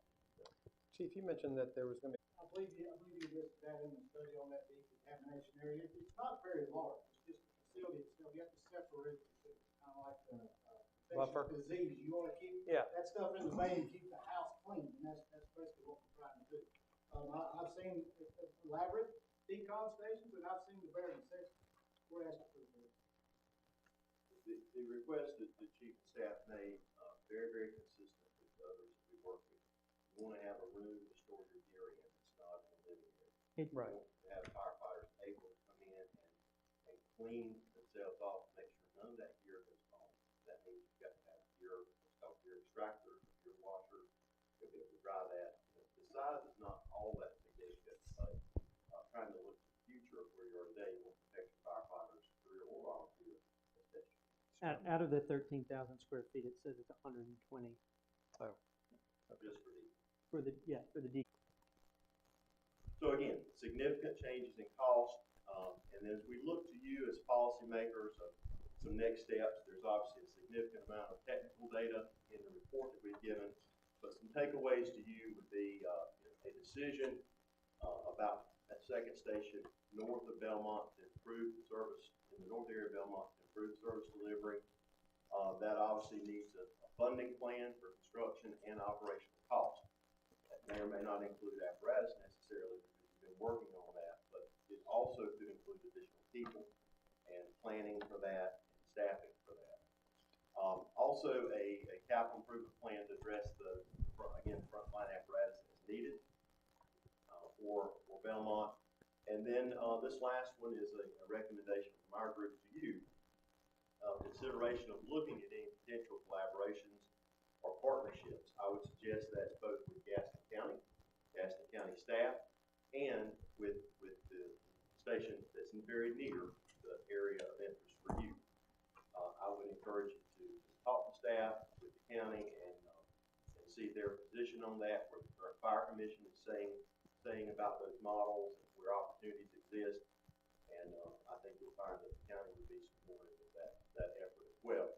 But it will take a commitment to look at that from you, but it'll also take a commitment to look at that from private nonprofit.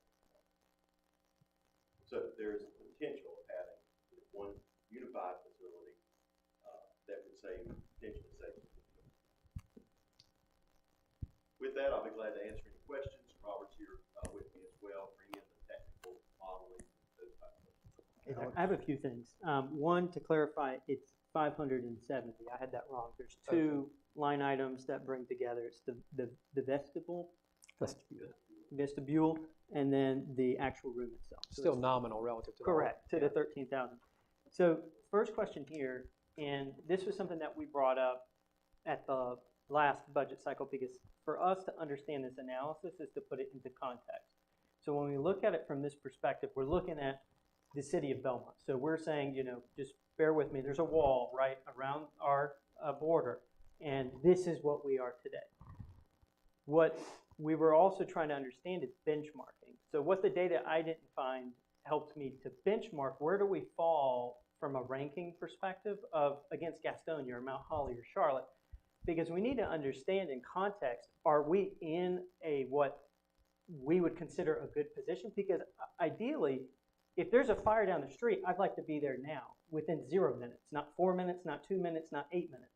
But we need to understand from a benchmarking perspective, where do we fall on this scale? And that's still not clear to me. So that's number one, if you want to address that. Well, isn't there a chart that has some? Our ISO rating should reflect on that somewhat. It does, but then we go into the other rating, and Jim, you're correct. I mean, there's a lot of data in here, but also the public isn't going to read through all this, so I think it would probably be pretty prudent to have that explained, because again, the benchmarking was not explained during this. So let me give a general overview, and then Robert can talk about specifics. So I did say earlier that communities desire to try to reach 90% or higher on that BRI rate. That's a goal. You won't do that at one time, but that's a goal to look at to move forward. If you were at a 90 percentile or higher in your BRI rating, then that would indicate that you're doing very, very well with that measurement. Adding a station, you'll see within the report that the way that you can increase your BRI score is really well. We would say that anytime you add a station, if you can receive a 10% or higher number, that's really significant. In other words, if you're at 61 and you add a station and you go to 71, that's a significant improvement of your overall score. We recently did one of these analysis for the city of Gastonia and looked at their numbers and ratings. We can talk with others and show examples of those. Again, every community is different. Some people, have different desires and levels of service. But Robert, you may want to talk about some of the typical results from in adding a station and increasing people out. Sure. It really depends where you start from. Like we were talking about in areas where environments, but you add another one into this score mix. Each station you add doesn't necessarily, what happens is you have a reducing percentage of gain with each station you add. So it's kind of, how much more do you want to spend for that incremental growth as you go on? So, like I said, it just depends where you're at. If you're in a situation where you have plenty of stations, and I think Gastonia has 7 stations, adding one more, not going to add a lot of score when you think about what you're going to spend. But in other places, you gain a lot. I believe in this case, we gained it by a significant amount. It was significant. For example, Monroe, which is the project, Monroe, and their station gained more than 10% in adding. So that's very, very clear indicator. Okay, and to Richard's point too, In the amount of insurance that they pay. That is a factor in determining their property insurance. It's made up of 50% in the fire department. That goes everything from equipment, stations, employment, training, personnel, 50%. 40% of that score is made up by your water supply. So it looks at intake, pump capacity, delivery, what's your water supply like. 10% is based on the emergency communication center, which for you would be Gaston County. So 50, 40, and 10 make up the composition of the ISO schedule. You can receive some bonus points for some prevention work that you do, but Chief, I'll ask you to speak to this. The last ISO conducted well models in 2020. We are eligible this year. I have not received anything from the state on when that's going to happen, but that was the last time we were expected. and what was our ISO? A 3. A 3 on a scale of 9S and 1 to a 9S. 1 to a 9S, and 1 being the best? Okay. So I can't remember if we discussed this, but understanding, again, benchmarking, because this ISO is also, just like you're saying, VRI seems to be helpful to pinpoint where we should be putting a station. Is that accurate? ISO has been used as a key metric of ranking you, let's say, as it correlates to maybe other surrounding municipalities. Is that also a fair statement? So while I don't disagree, this is telling us where we clearly need to put a station. The ISO is also telling us I'm assuming 3 out of a 9 is a pretty good place to be. Okay, that's just what I wanted. Where are we falling as far as benchmarking? So I do appreciate that. And that, Chief, that You said the last one was in 2020, and you may have that updated. Is there a required minimum number of years it has to be updated? Either every 4 years, I believe, when they'll come through, 4 or 5, depending on, I guess, the workload. Those may have put them behind a little bit, but I'm actually requesting that. I would like to have an updated ISO. We've done a lot of work to help that as well. I just kind of like to see where we are. Sure. currently. You have a ballpark idea for that? And I'm curious to know how COVID affected that ISO score from that year of possibly not having as many calls, I would assume, or more calls. So I wasn't sure if that would affect that in that 4-year term, or how much it could affect it. The medical ISO suppression. Oh, okay. It was revealed the percentage of working fires we actually had versus the number of medical and rec on I-85. He brought up the possibility of a quick response vehicle rather than a fire truck to address those calls. So we retain our fire vehicles in the firehouse and don't have them committed to the highway system. I mean, do you have an opinion on that? Because that was a topic that was intriguing. Your chief may want to speak to this as well. There's a standard protocol response to interstate highways.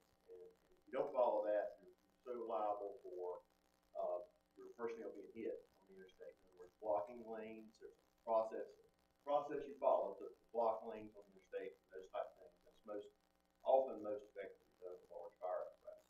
I think the police personnel will share that hazard and risk that your personnel face. We looked at all emergency calls in our analysis, not just fire calls. It's correct, fire ISO is really looking at just the fire call perspective. We looked at all emergency calls. We really encourage departments to look at those call classes I was talking about earlier and determine what's right for your community. Throughout North Carolina, you'll find that most every fire department is responding to the highest 2 categories, those Delta and Echoes. Those are truly life-threatening. If someone doesn't get there, the person's not going to live. With regard to the smaller quick response vehicles, you really have to do some data analysis with that. To do that, in some cities, they do add personnel to those vehicles. But if the quick response vehicle shares the workload with a frontline engine or frontline ladder, I've implemented those. I've done the analysis. I can show you financially what happens with that. There's a lot of missed opportunity costs because your personnel are separated from their equipment that they're responding with and assigned to. So when that need for that as well. In Asheville, we implemented one of those as a pilot program to look at the cost and follow it very, very closely. I think you have to look at how that works within your community. Some departments operate that successfully. Generally, they're smaller departments that use those because financially it doesn't pan out at the end of the day with the mileage savings, fuel savings, and those type of things. What's the population trigger for a smaller department? I'd say a more rural community, light suburban to rural community is my explanation. I don't have a number for you. I just say depending. It's really the hazard risk of the people you protect. So, I mean, for what I'm hearing, the cost benefit may not be there as far as the police and the fire. With that larger vehicle, they feel more comfortable because you're essentially erecting a barricade. They're safer. You can look. I think I recall an incident in Charlotte not that long ago. Vehicles and drivers hit people. It's just not urban areas have determined in North Carolina that's not the best model of operation. But I'm not being critical of the communities that implement that either. They've determined that's right for their community. That's fair. I don't disagree with that. I mean, I can see where it's somewhere like an 85 or 74, one of these main thoroughfares, you need that bigger vehicle for blockades and things. But if you're responding to a medical call in a neighborhood, one of these smaller response vehicles, would you not agree it could be more from a cost? The greatest challenge is for making sure if you implement something like that you implement the staffing to go with it. Because if you split crews, split companies, you'll be caught short. And I speak that from experience. Yeah. In an urban area. I think it would still be, because I agree with you. On 85, I would much rather a larger truck out there because that just makes sense, right? I mean, I just feel like that might be common sense there. But of the 38% of rescue and emergency medical services, what's the percent delta? Because, and Catherine, I think, was touching on this, we really do need to split what 85 is and what the rest of the community is, because 85 is its own beast within that corridor. One, they're not all Belmont residents. I understand they're coming through Belmont and we still need to service them, but that's where we need to really kind of lean on some of this community agreement there, because we honestly, just from a banking perspective or finance perspective, we can't afford to basically bankroll that whole operation there. And we've talked about that previously, about our coverage on 85 and how we need more assistance there.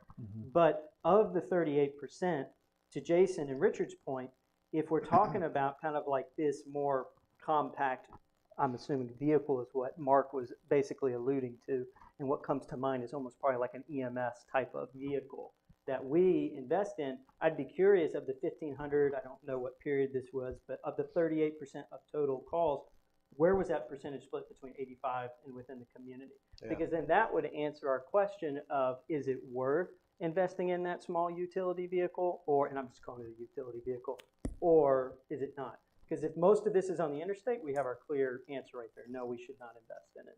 But if most of this is within, around the community, because I remember when I lived across the street over here in Aberfoyle, I'd see the larger truck pulling down there probably once a month. There was an elderly couple back there that was calling in quite frequently, and that truck was always ran back there. In that instance, it's probably not economical to run that every time, Right. as opposed to having a more compact vehicle. Not to mention security ones. So I think the data is great, but I almost think you almost need to break it down a little bit more granular. We can filter the data and provide that information to Chief. Yeah, I think that's a good point. Perfect, thank you. Any more questions? Well, when they get back to personnel, you got touched on it. Crews, is that a training issue? The areas that have implemented those effectively do not try to dual operate same crew who work on the engine and the quick response. Right. You look at High Point, they have crews that are specifically for what they call a squad. They have folks on the engine. They don't try to both run under one crew running two pieces of equipment. Those are the ones that operate more effectively that way. But your staffing is a consideration. I think that's the primary consideration. And that's your most expensive portion of your overall funding. It's in perpetuity, but I do have a follow-up question to that. And I don't mean to capitalize on this, but I do think this is important. In today's model, we could potentially run into the same situation. So in scenario A, you're saying if you split the crew, we would have an issue potentially with response time. But if you're saying that's saying that there's going to be two calls within the same time, we could still have that today, where they're responding to one call and the crew is together, but there's another call. So is it not kind of a moot point as it pertains to benchmarking to today? Because again, either way, you're going to have two calls and you may not be able to service. I guess it would depend on what type of call it is. So if they're on a medical call and then they get a structure fire and they're going from a medical to a structure, they're having to go back to the fire department, get in the truck, load. That's, how many minutes does that take? I mean, as fast as you can. However, that takes you from that point A to point B, and that response time is probably something not great. The delta of two medical calls happening, your information's accurate, respected. But if you look at being on a medical call, And then a fire call. you need the tools and equipment that you need on this other truck, you really harm your overall response time. Okay, that makes sense. Let me ask you this then. Okay, so if you're on 85 on a medical call wreck and you get a call for a structure fire, does your crew immediate leave, or do you call someone in to assist on that structural? We arrive on the scene on motor vehicle collision, which is really a rescue medical call combined. They're basically there. They're assigned to that call. We will then call 44, which is the south station, then we will call them at call me during that time. We actually did it last week. So once you're on the call, you're committed. So if another call comes in, you don't pull up stakes and go. You remain on scene. So I don't know how that factors into the QRV. No, that's where I was trying to get to. Because at the end of the day, you're tied up with a call, is what I'm saying. Now, I can see where it will lower your response time, because then once they finish up that call, it depends how long that call takes, then they got to go back to the station, gear up. So I don't know. That's where I was trying to understand, because at the end of the day, we do have that mutual component, like, you know what I mean, our mutual aid that's coming in, which needs to be considered when we're making this determination. Because again, at the end of the day, the regionalization of this type of services is really vital to its success. Because cities cannot just continuously take on this burden because it's not financially feasible. And unfortunately, the state and the federal government are not providing the means, because we did request these funds, if you remember, Chief, in the most recent state's budget cycle. So again, I just kind of wanted to make that clear as well. Well, let me ask you one. Something just occurred to me, something that you said. Okay, so if you're saying we can't break up the four-man team, or that's not optimal.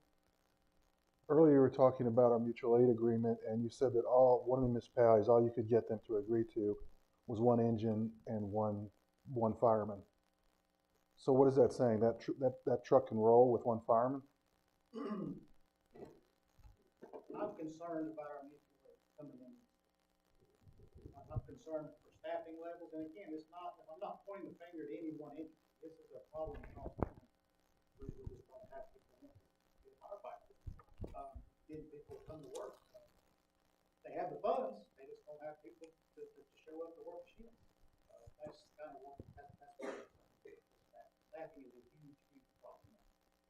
Yeah, but I think what I was getting at is that, are they going to roll that fire engine with one firefighter? If they're saying that's what they commit to, and if we're saying that splitting a team of 4 to 2-2 is problematic, are we accepting that agreement with 1-1 ratio?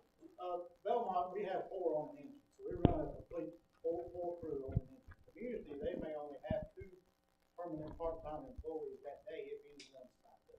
He couldn't guarantee me those 2 part-time employees, he can only guarantee me 1 because we're not getting people signed up. Okay. That's part. I think what you're getting at is they're not going to let an engine roll with one guy. I can answer that. When's the last time you saw a fire engine with a employee? The federal law doesn't mandate that. What the federal law does mandate is if someone arrives, they can't make entry into the burning structure until at least 4 firefighters are on the scene geared for work. That violates the law many times. So meaning different departments respond in different means. But the law just simply says you cannot operate interior fire with less than 4 people in any condition. Regardless of the size of the fire, or there's one exception, only when there's a known rescue.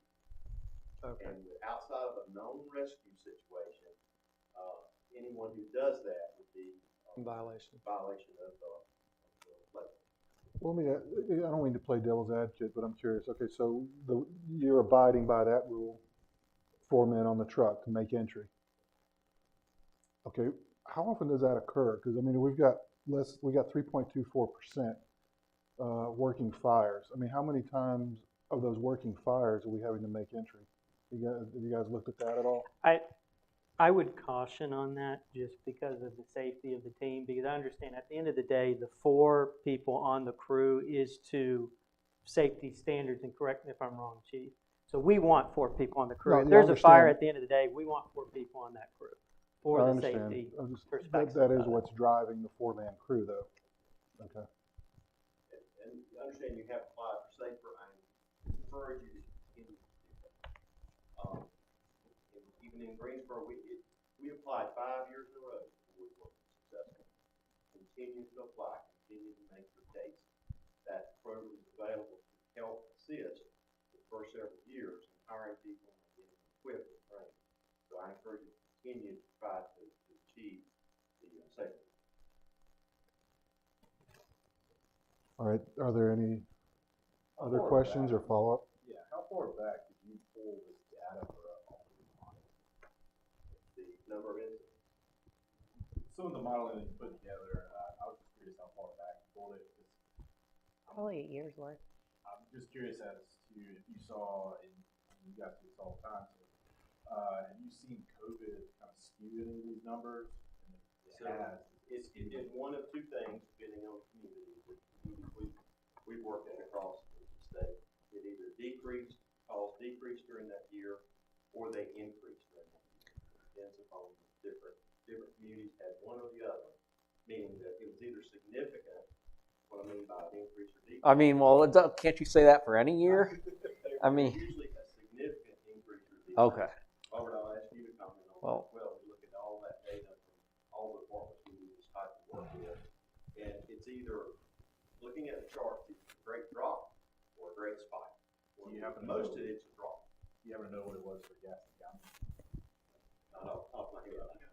There might be a chart in there, I didn't do that particular chart, but there might be a chart in there that shows you the annual volume of calls. And then you can see right there at 2020, whether or not it increased or decreased or gone. And we can provide that for you. I just off my head. Typically, we have seen a pretty significant drop, but there are communities that have significant increase. Do you think that would be based on whether it's rural or? I'd be speculating on that. If you look at the groups that did some work for Greenville, North Carolina, their medical center, had a medical center there, a lot of Greenville population, their community there is much higher than that. I frankly just can't recall that overall. We looked at all the departments we had together, so I couldn't tell you if we want to remember that, look that up. So that kind of brings me to my next question. We're, the medical center that's about finished construction in Belmont. How does that affect your scoring and your modeling going forward as far as trying to be proactive in the future?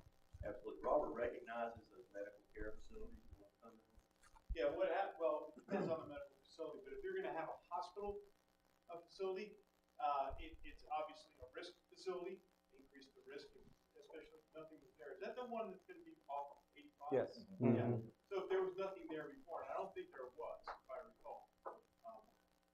So now it's a high-risk building. As far as demand goes, though, it's really not gonna be high demand. There's gonna be no residential population there, of course, but as far as demand goes, it's really not a high demand situation, except on a medical side, but on a fire side, it is going to increase in the alarms that come in, because these buildings are going to have alarms, and especially you get a storm, lightning sets off alarms. So for the fire side, it's going to increase demand, but on the medical side, being a hospital, shouldn't be calling the fire department for a medical call at a hospital. So the location of that hospital between 26 and 27 did have an impact on where you're saying the optimal location of this station would be. Yes. Right? It had an impact because the risk in that area increased because of that facility. Now, when I talked about it depends on the type of healthcare facility, if you get a nursing home, right, or you get a retirement village, that's going to increase demand. Right. Oh, like the one that's, Shifts to be what we would call well, not just that, the one that the church wants to build, target hazard. that 100 unit.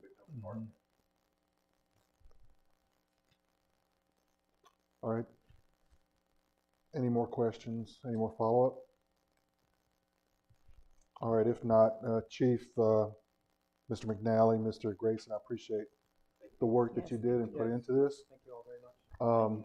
It's very comprehensive, and honestly, I like the fact that you gave us options here, things to look at.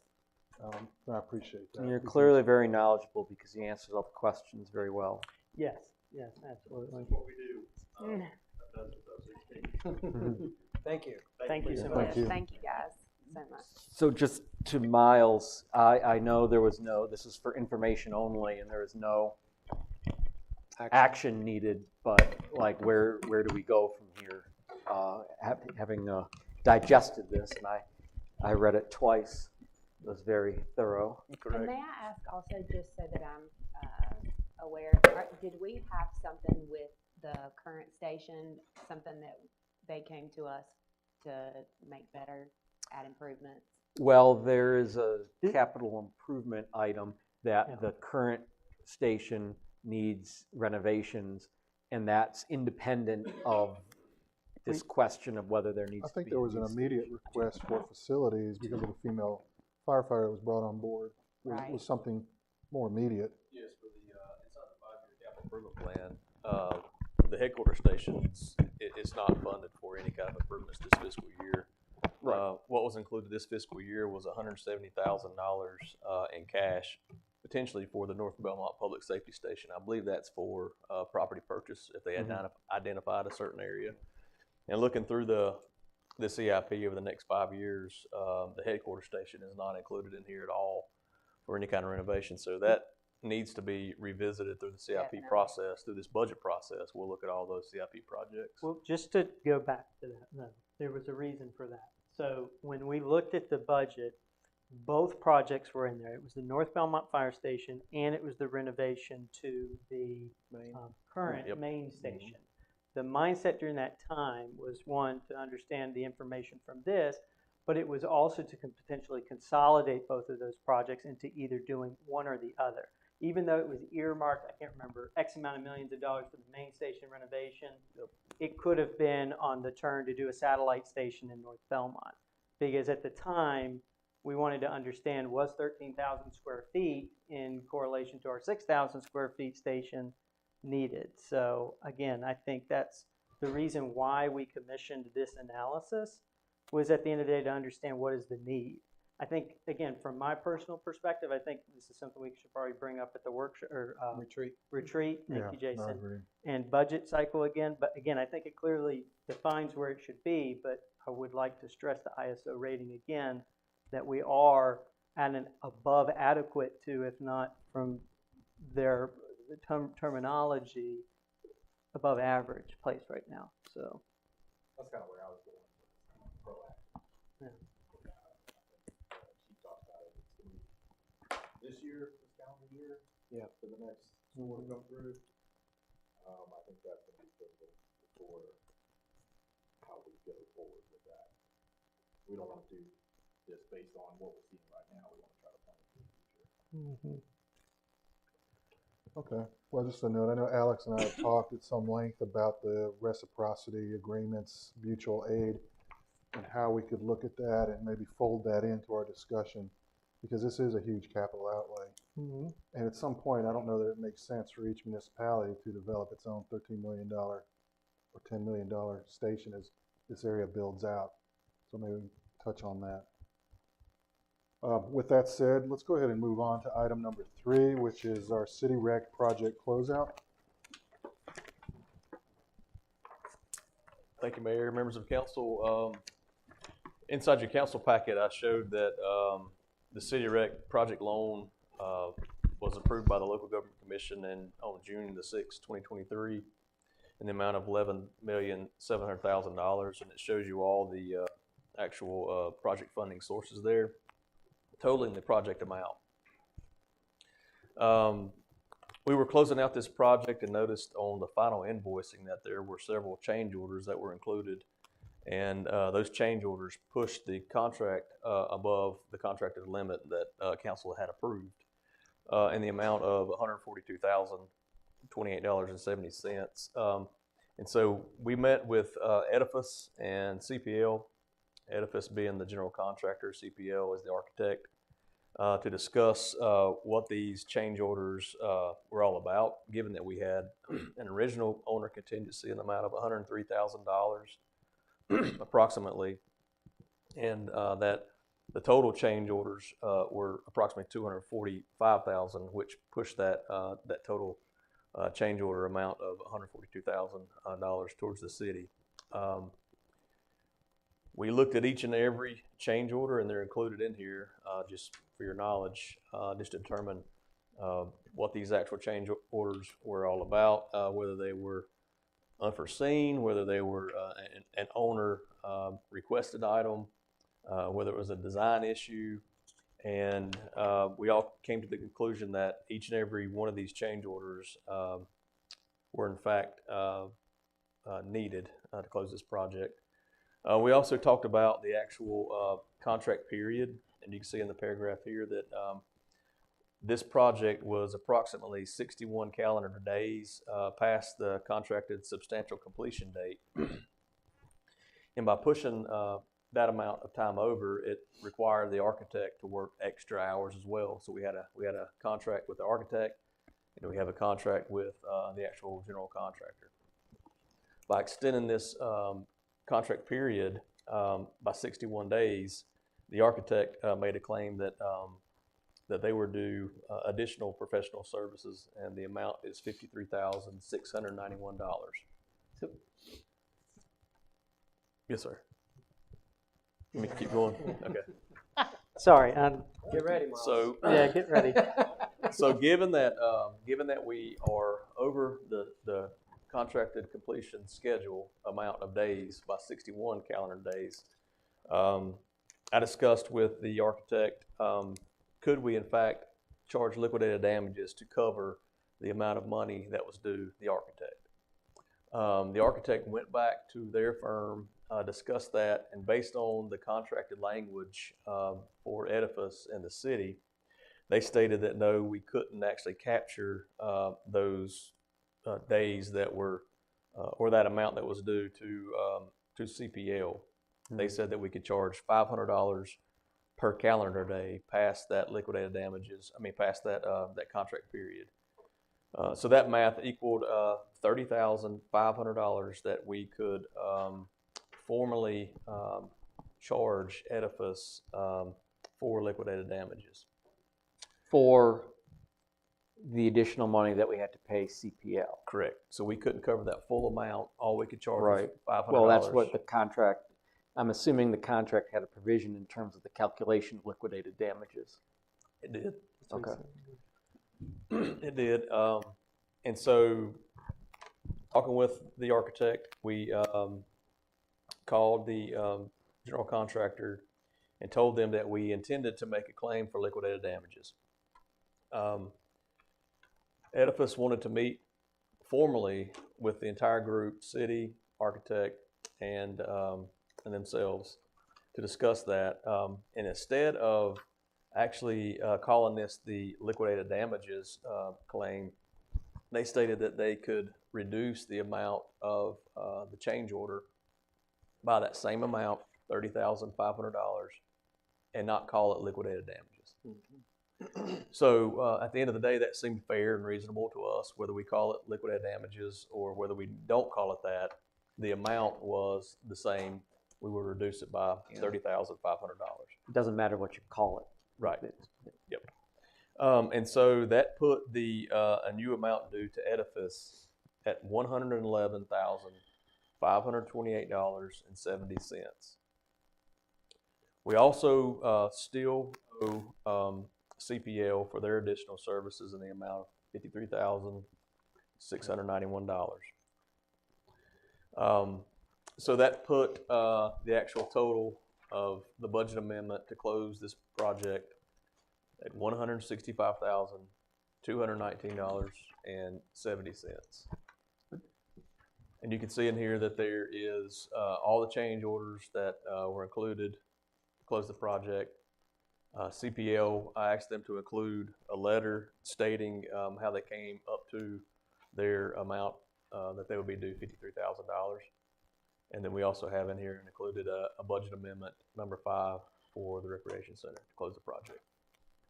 So Mayor, I'll turn it back over to you. All right, so we have the information in hand.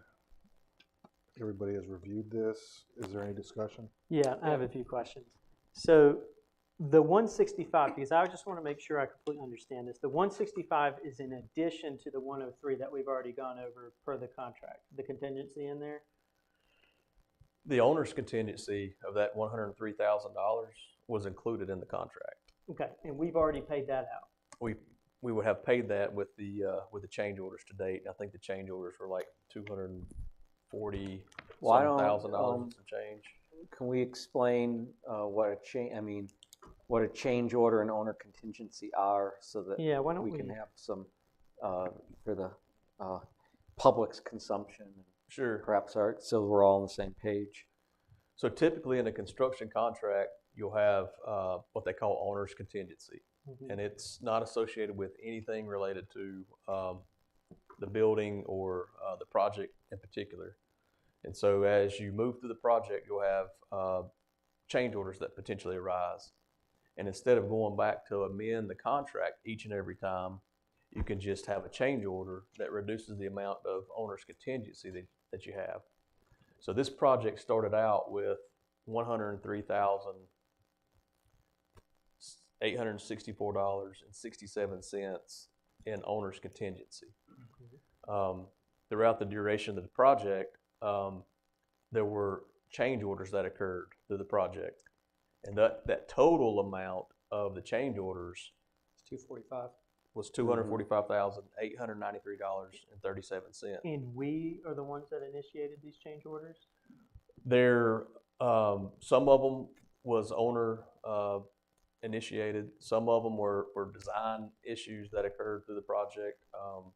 Like the scoreboards we added. Scoreboards we added. I think there was some.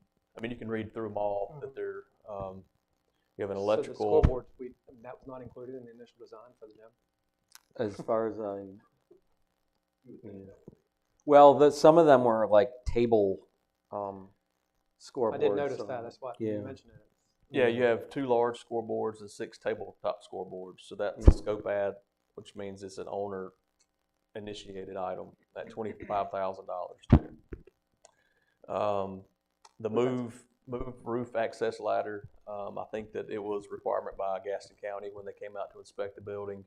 They noticed that the roof ladder and the step off onto the roof was dangerous. Therefore, they wanted that changed before they gave us a CO. And so that was an item that we had to have the contractor do for us.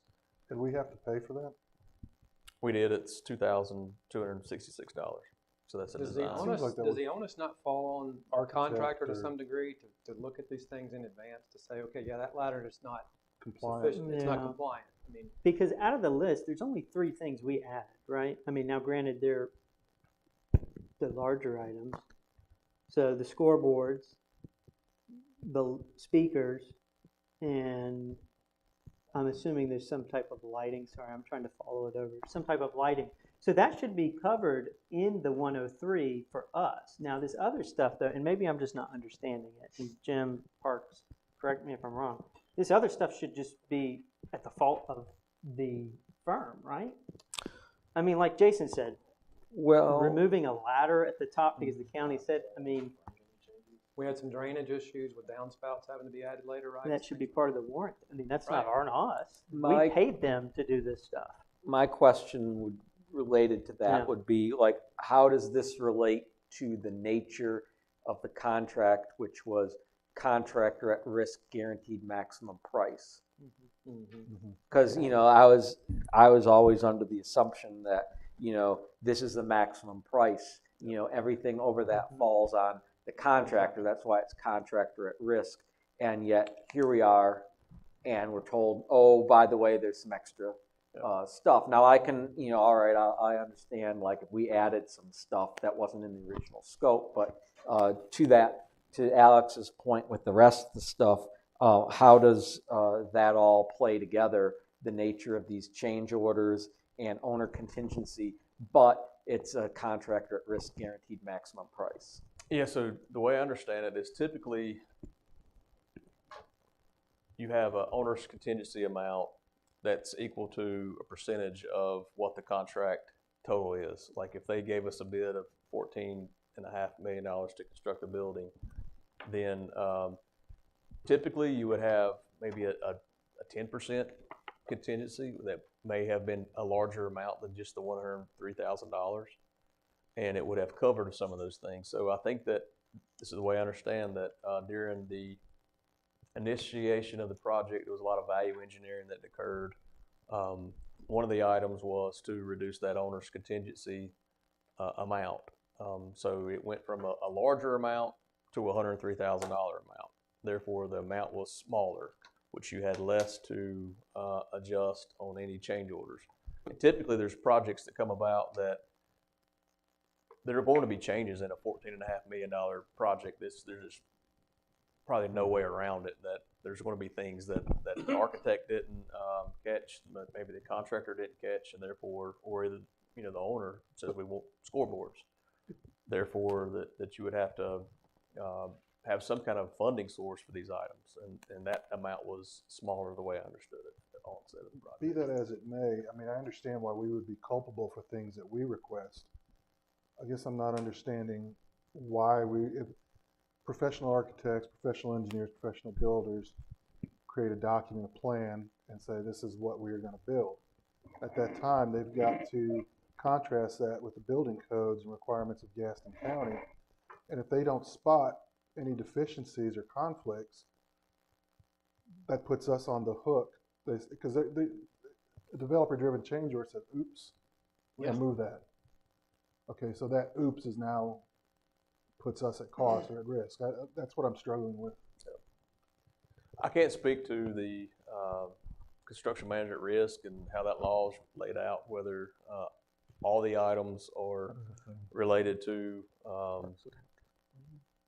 they're at risk for every single item that's out there that could be a change order. I don't really know how that would play out, just for the record. Parks, do you have any? But contractually, though, and maybe to add to whatever your answer to, contractually, we're only obligated to 103. Is that a correct statement, or?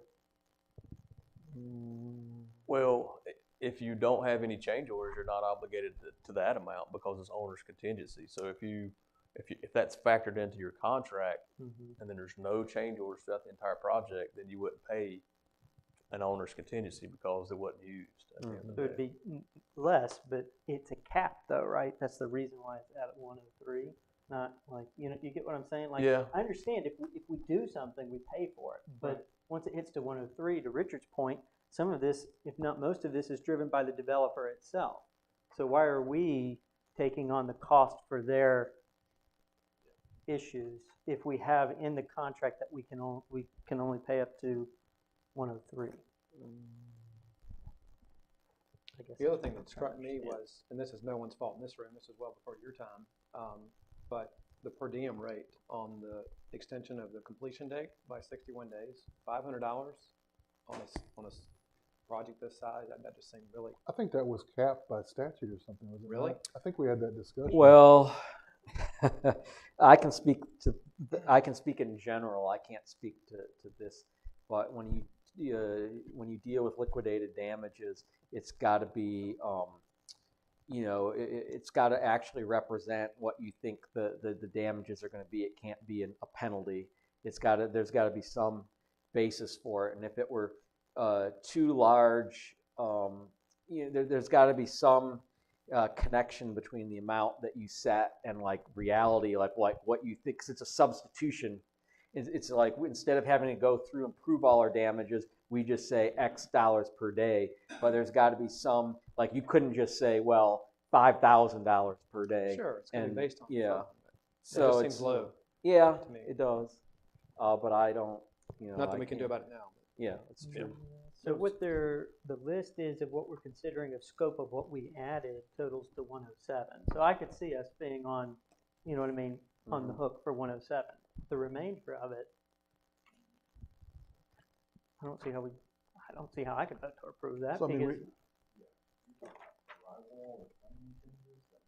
we're under contract. I mean, where does contract law come into this? I mean, do we have a case or do we not? The architect is not here to speak for the architect. If you would not like to approve it, then what we could do is ask for an extension, have the architect here to answer your questions Well, about. there's two issues. There's edifice, that's what we've been talking about, and then there's CPL, which is the administrative fee, which we haven't really got. So there's two issues with that. I mean, we can. What about my question with CPL is, is there support in this contract that we sign with them for them adding on the additional administrative fees? They indicated that I think they cited one section 4.2.4, but is there a basis in that for them to add the administrative fee? Parks. I hadn't been involved in any of this. This is all handled at staff level. And I did the real estate fees and the loan, but I hadn't, don't have an answer for you on the contract. I mean, I'd want to know before I approve that there's a basis in contract for them to. Well, I've got the contract. If you want me to pull it out, if you got time for me to look at the Well, I point, would- if you want to look at the, Well, I'm going to read it out to you. Yeah, I mean, Do you want to go through reading the contract now? well, it's a or long contract. Do you want to defer this to another time until we can maybe get an opinion, Yeah. a legal opinion on CPL and what our exposure is? If we're on going to these- defer the other one, we might as well defer CPL too. I'm a little bit more, you know, as long as there's a contractual basis for them to do so, then I think that's fine. My concern I think Alex brought it up originally, was if they're adding these administrative fees due to the project taking longer, and the project took longer because of Edifice, it seems like Edifice is the one that should, but based on Miles's explanation that the 30,500, you know, we you know, 6 of one, half dozen the other, we played around with it a little bit, but that, you know, instead of Edifice charging us, you know, 160 and then taking, you know, then of that they give 30,005, you know, we just finagle it around so that it was a deduction. But, you know, as long as what CPL is asking for is rooted in the contract, then I'm fine with that. Yes, I agree with Jason. It would have been nice if the liquidated damages got us further, but you know that we can't do anything about that. And if that's where the 30,500 went, and what CPL is asking for is based on the contract, then I'm fine with that. I agree that, you know, we can explore more with the Edifice part of it with the change orders. But if we're going to do that, we might as well postpone the other one and see that it's actually, you know, because that's a long, lengthy contract, and, you know, I don't want to just read a random provision. And Well, CPL had like a certain number of days that they would visit the site during the contract period. And if you go over, then they had a calculation in there about how much that is. Therefore, it went over this amount of time. They ran their calculation. Their calculation was actually higher than that $53,000 right, for yeah, CPL. they explained that it was like easier stuff to Yeah, do this. it wasn't as detailed, so they did have to come over on more occasions. Therefore, they didn't want to charge the full amount. They dropped it down to that $53,000. Let me ask you this. I mean, Parks has said that he has not touched on this in depth because it was mostly at the staff level. So right now, I think we're looking for some sort of legal guidance. So I would say, I would hope to entertain a motion that we defer this to allow Parks time to look at this. And when we reconvene, get some sort of legal advice at what our exposure is and what we are compelled to do versus what they want us to do. I don't disagree. I think that's fair. I mean, I'd defer it to the February regular meeting. I don't think I'd defer it much further than Well, that. is that going to be enough, sufficient time, Parks and Miles? It's up to y'all on that one.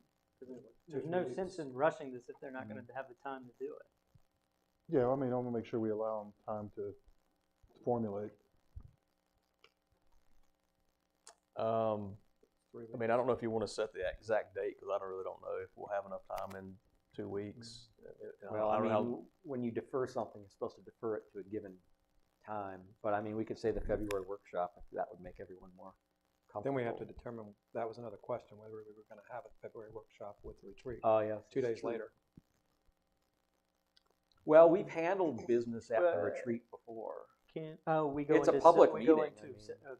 we put it on an agenda, go into a certain session. I and seem come to out. Well, recall let me that ask- we've had. I'm We, good we, with that. we could do that, but I mean, we have dedicated this time to talk about some high-level issues.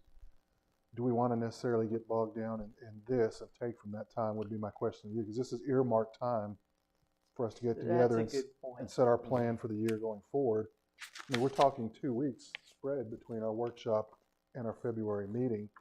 Is that detrimental to anybody if we go to our February meeting? It's 3 weeks, actually, to the February meeting from yesterday, 3 weeks from yesterday. I think we could probably get through it. You think, Park? We'll try. If not, we'll bring it back and say we want to defer it to the next About one. 3 years of review, histories. Well, I mean, if we need more time, then like I said, we just defer. Yeah, we can. I mean, a lot of stuff went on that you won't be able to, to know about. we won't have knowledge of. And then the economics comes down, realistically, even though, I mean, this is a minor amount, probably less than 1% or half of 1% of what the project cost. And I know it's money, it's taxpayer money. But then if you get bogged down, don't have an agreement, and then you can't come to terms, and then you invite litigation, it doesn't work out. So I'll be glad to do an analysis to the extent we can, based on the information we have in the rearview mirror. But it's going to be difficult. Well, I think most of what we're interested in is more from the legal aspect. I mean, I agree I that. think we can look at the contract and see does it support what they're asking for. Yeah, I think that's really what we're looking for. Okay. What we're compelled to do versus what they're asking us to do. Keep So in do we mind wanna- that 250 a year, that 245 is yearly, close to, what was it, the amount if you lower the tax rate by 1 cent or so, right? So this isn't in the budget, we lower it, and we were very fine on our budget. So I just want to kind of make that, if we don't have to pay it, we shouldn't pay it. But if we do, then. All right, so I think we've chased this enough. Can we get a motion? So are we, Motion to defer this to the February workshop, I thought it was the February regular meeting? or February regular meeting. All right, motion and second. All in favor? Aye. All right, motion passes. All right, moving on. Our next item is review status of Chronicle Street parking lot planning and design.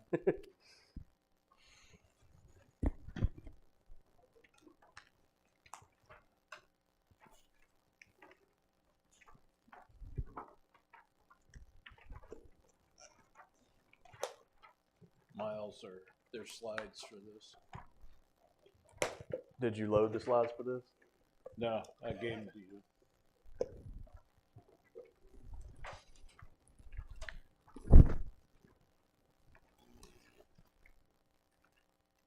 Okay, well, we don't really need them. In your agenda package, as you recall, December 4th, I did a presentation on Chronicle Street parking lot, and where I was recommending that it be a gravel service lot and would be considered as a event parking facility. By doing this, it allowed us to avoid a lot of land development code standards and other things.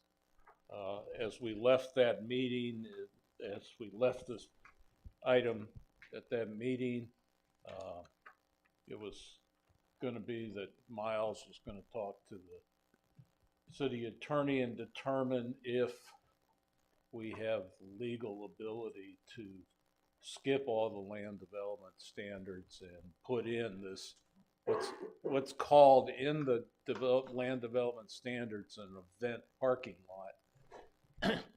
And as I understand it, Miles and Parks, you came back and said, as long as we're not building a building. No, as long as there's not a building on it. Yeah, Right. if it's vacant land, none of it applies. Right. That's the short answer. Okay. So the recommendation is that we go ahead and continue with this project as a event parking lot and go and we've asked city council to approve that and tell us to move ahead.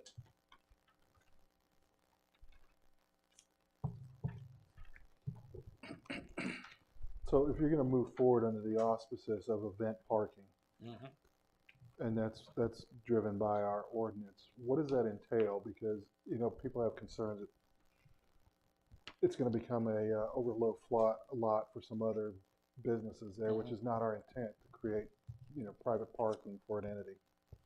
So how do we adhere to that intent of the ordinance, overflow parking, without exposing it to everyday parking, if that makes sense? Because we've had some discussions on, where does this language lead us? I mean, are we going to go by the letter of the language, or is there latitude? If you understand what I'm saying. Meaning, could we post it to state that that it's not allowed for like overnight parking. Yeah, we could do that. There could be like signage, no overnight parking. There could be signage, no parking more than 24 hours. That way it kind of moves it not to be overnight parking, Well, but for I guess what I'm extended driving periods at, of if we're time. gonna use the language to create a parking lot, and the language says that it is for event parking, what constitutes an event? It's event overflow parking, so that's, I don't know, I can't. Is give it you- paid parking? No. No, It's just just a parking. gravel lot, with some curb bumps to keep cars So apart. I think whether it's called event overflow parking or whether it's called a parking lot, we don't have to abide by any land development standards unless there's a building there on that parcel. There's no building on the parcel. So that was the initial conversation that we had. Do we have to abide by certain standards? Because we're not changing the scope of what we presented initially, because we're trying to build towards the budget of $275,000. And the initial conversations that we had was that we didn't want to come in and bid a project that's a gravel lot, and then you all believe that it's going to turn out to be a paved lot. That's not the intent this year. We're going to try to move in phases on this by, first phase being the gravel lot alternate that you can see in your packet that shows phase 1, and then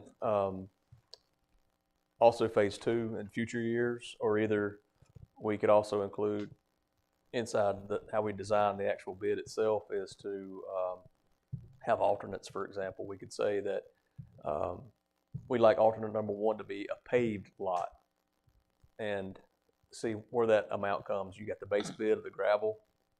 Alternate 1 could be pave it. And then based on the bids, how they come in, and if we're trying to balance this budget by saying, we don't want to go over $275,000. For example, the bid came in at $200,000. Alternate 1 was $75,000 to pave it. And we could say we'd like to accept the bid, the base bid plus alternate 1, which gives you a paved parking lot at the end of the day. But what we don't want to do is go out the door designing and bidding and doing something, and then all of a sudden we're over budget. We have to bring you all back a project that's $500,000 for a paved lot. That's not fair. That's time consuming for staff, for contractors, for you all. So that's why we were saying let's go forward with what we just presented. We think that that's probably going to cost $275,000 what we have designed currently. And that's a gravel parking lot? And that's a gravel parking lot. Let me ask you this. I mean, what was kind of driving that discussion, at least when I brought it up, was, how can we strip away some of these land development requirements which are inflating the cost when we're trying to do something for a public purpose? So on this, it looks to me like we've stripped out a lot of the medians and plantings and other things. Yep. It's just a parking lot. Yep. Mm-hmm. Okay, so we've stripped out those costs. What we were driving at that point was, if we can strip away those costs, why wouldn't we just go ahead and, instead of incurring the cost of a gravel parking lot, strip out those costs and move more towards a paved parking lot? Certainly you can do that, but the most expensive item in doing that is the asphalt. So if you had the asphalt surface. Well, but the concern is that we spend $200,000 today just to gravel it, to then just go back and then pave it for, I don't know, $500,000 or whatever it costs. Yeah, there was. So then you're all in at $750-something thousand. Yeah. As opposed to just paying the $500K up front just to pave it. So we were looking at it to state that if we paved it, and based on our land development standards, then it's not an overflow lot anymore, and that's where it picks up the screenings. That's where it picks up certain other items. Well, if we don't have to abide by that because there's no building, we could pave it. We could bid it as a gravel lot, alternate 1 for paving, with no landscaping. The other way, we might have had to have landscaping. We might have had to have connections or certain other things that Tiffany may speak to. So our code requires that if it's considered to be an overflow lot, that it's gravel. So once you pave it, it's going to start triggering our land development code requirements.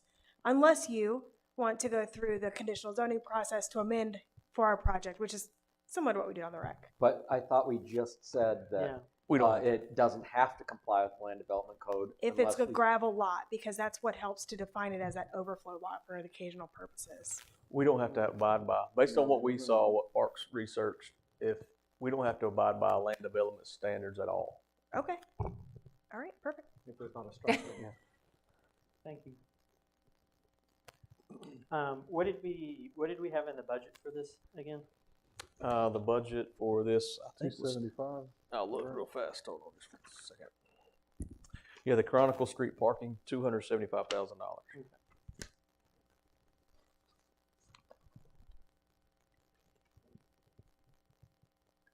Well, we had also discussed, and Mark brought it up, I mean, controlled access is something to consider. And for event parkings, just throw the gates up. But during the week and whatever, no overnight parking definitely. But to have controlled access with a nominal fee, but then during events that we would just open the gates up for people to come and park. So I mean, that was also part of the conversation because, again, I think what the controlled access was doing is we're not trying to build an ancillary parking lot for anybody. This is for public purposes. Yeah. So having control over that lot. I put that on my list for the retreat, the paid parking thing. I think the event thing, So we though, want it to be paid parking? I'm not following, I'm sorry. I think you would want, I mean, we had discussed a nominal fee It would make sense, during yeah. the week. That would also help us recapture some costs. But for events, we would just go ahead and put the gates up. For events only, I'm Events following. only. Makes sense. Outside of events.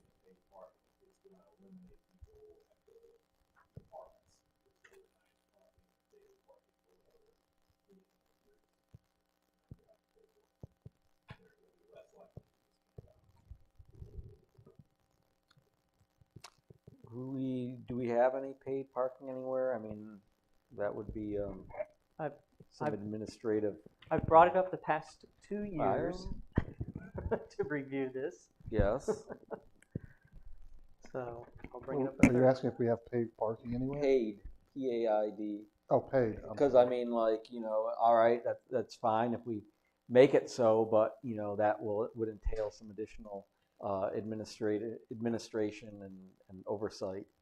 Yeah, we don't have in our fee schedule what that may be, so we'd have to consider like what it would be, how do people pay, who do they pay? Is there an app associated with, you know, a lot of paid parking in cities now? You Typically, yeah. pull up and you scan the QR code, put your tag in, and pay for it like that. So that's a totally different thing that we were not thinking to do with this project.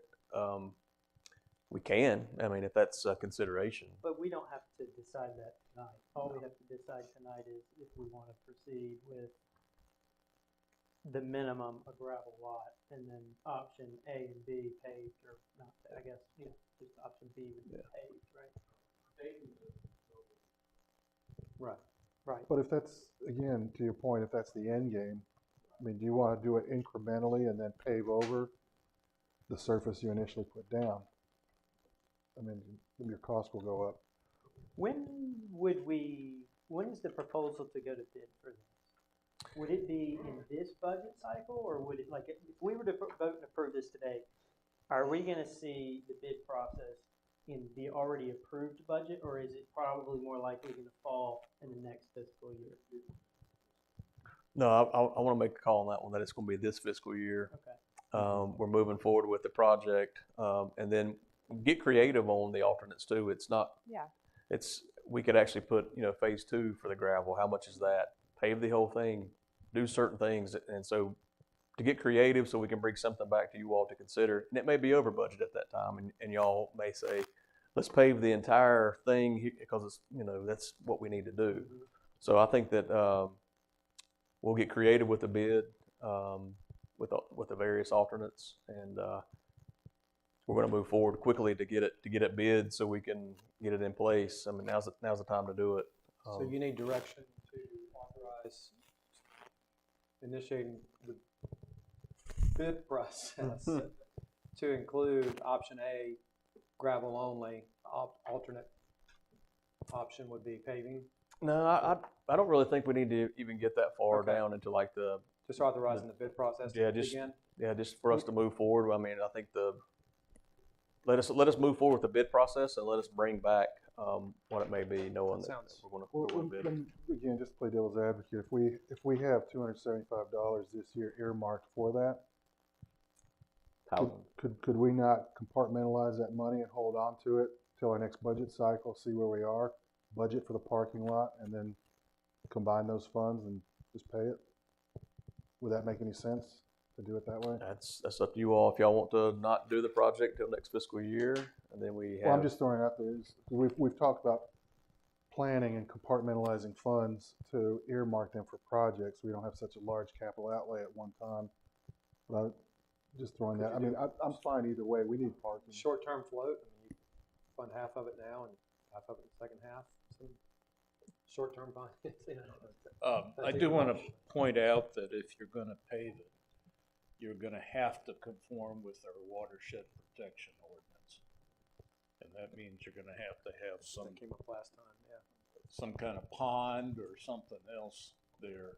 Where we wouldn't have to do so with the stone because it's 'Cause impervious. it's pervious. It's pervious, yeah. Well, what kind of projected cost is that? Was that? That was part of the original budget that I gave. That was over $1 million.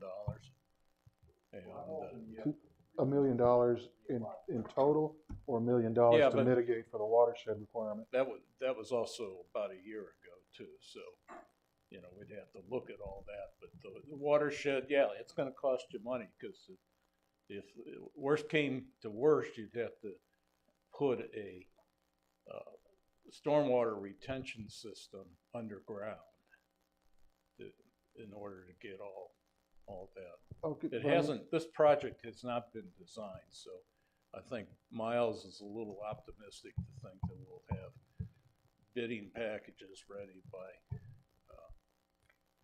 June. We have to get out there and survey it. I trust Miles. I think he could make a good judgment on this. So as far as proceeding, should we just go ahead and make a motion to proceed with this? Yes.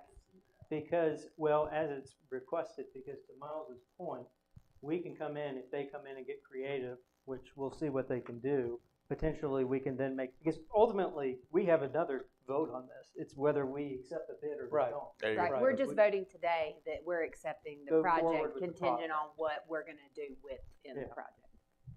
So, And that would include that bid would capture any sort of watershed requirements, right? Yeah. Yes. yeah, so, I mean, That would be part of the alternative.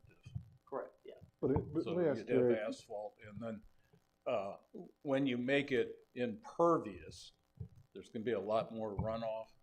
It's going to try to get under the railroad tracks, and then it's got to go from there down to the low area by Primal.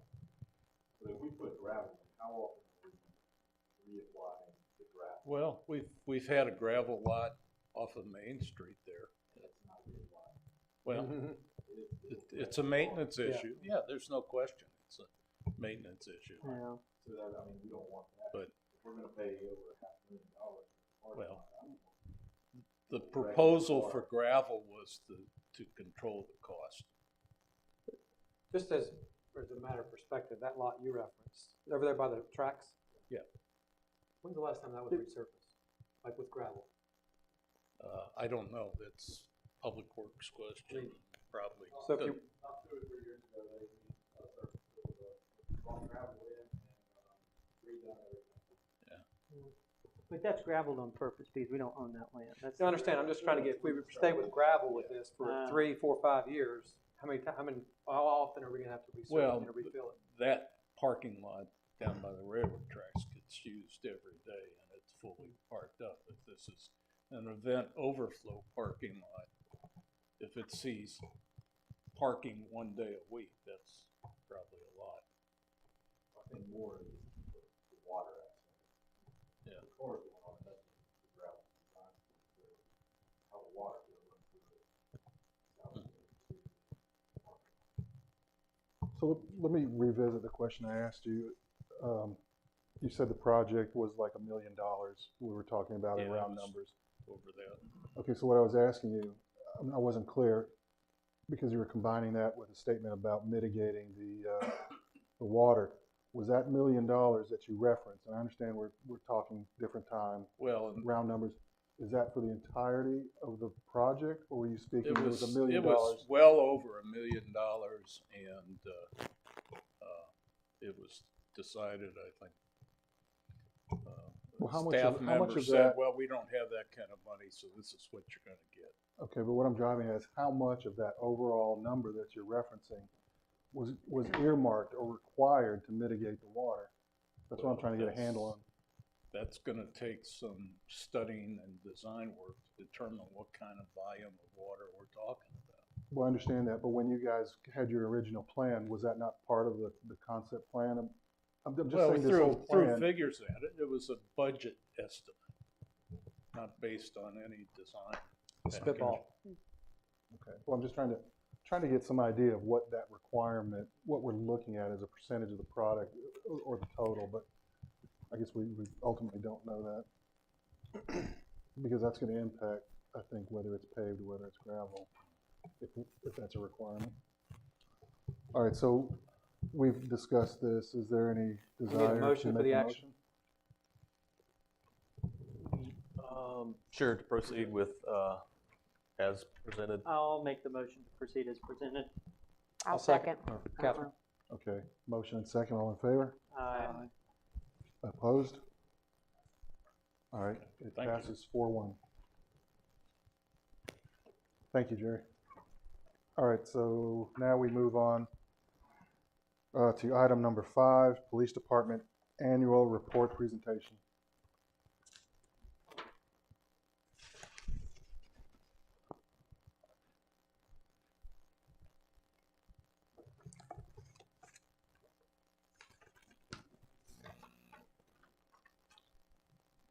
Mayor, council, appreciate the opportunity to come before you tonight, present the annual report. It's a whole lot of slides of digesting stats, so hope you enjoy. I'm gonna try to talk fast because I have Chick-fil-A for lunch that I haven't had yet, waiting on me. Oh my I have a gosh. salad from Chick-fil-A waiting on me at home, so I'm gonna go through this kind of quick. So if there's questions you have about any of the stats or anything, if you see any trends or anything, just let me know and we'll stop there. I did notice that kind of the outlier for me was the traffic stops from 22 to 23. Yeah, we had less DWIs, less DWI arrests, and I think that can be contributed to more traffic stops, more police presence.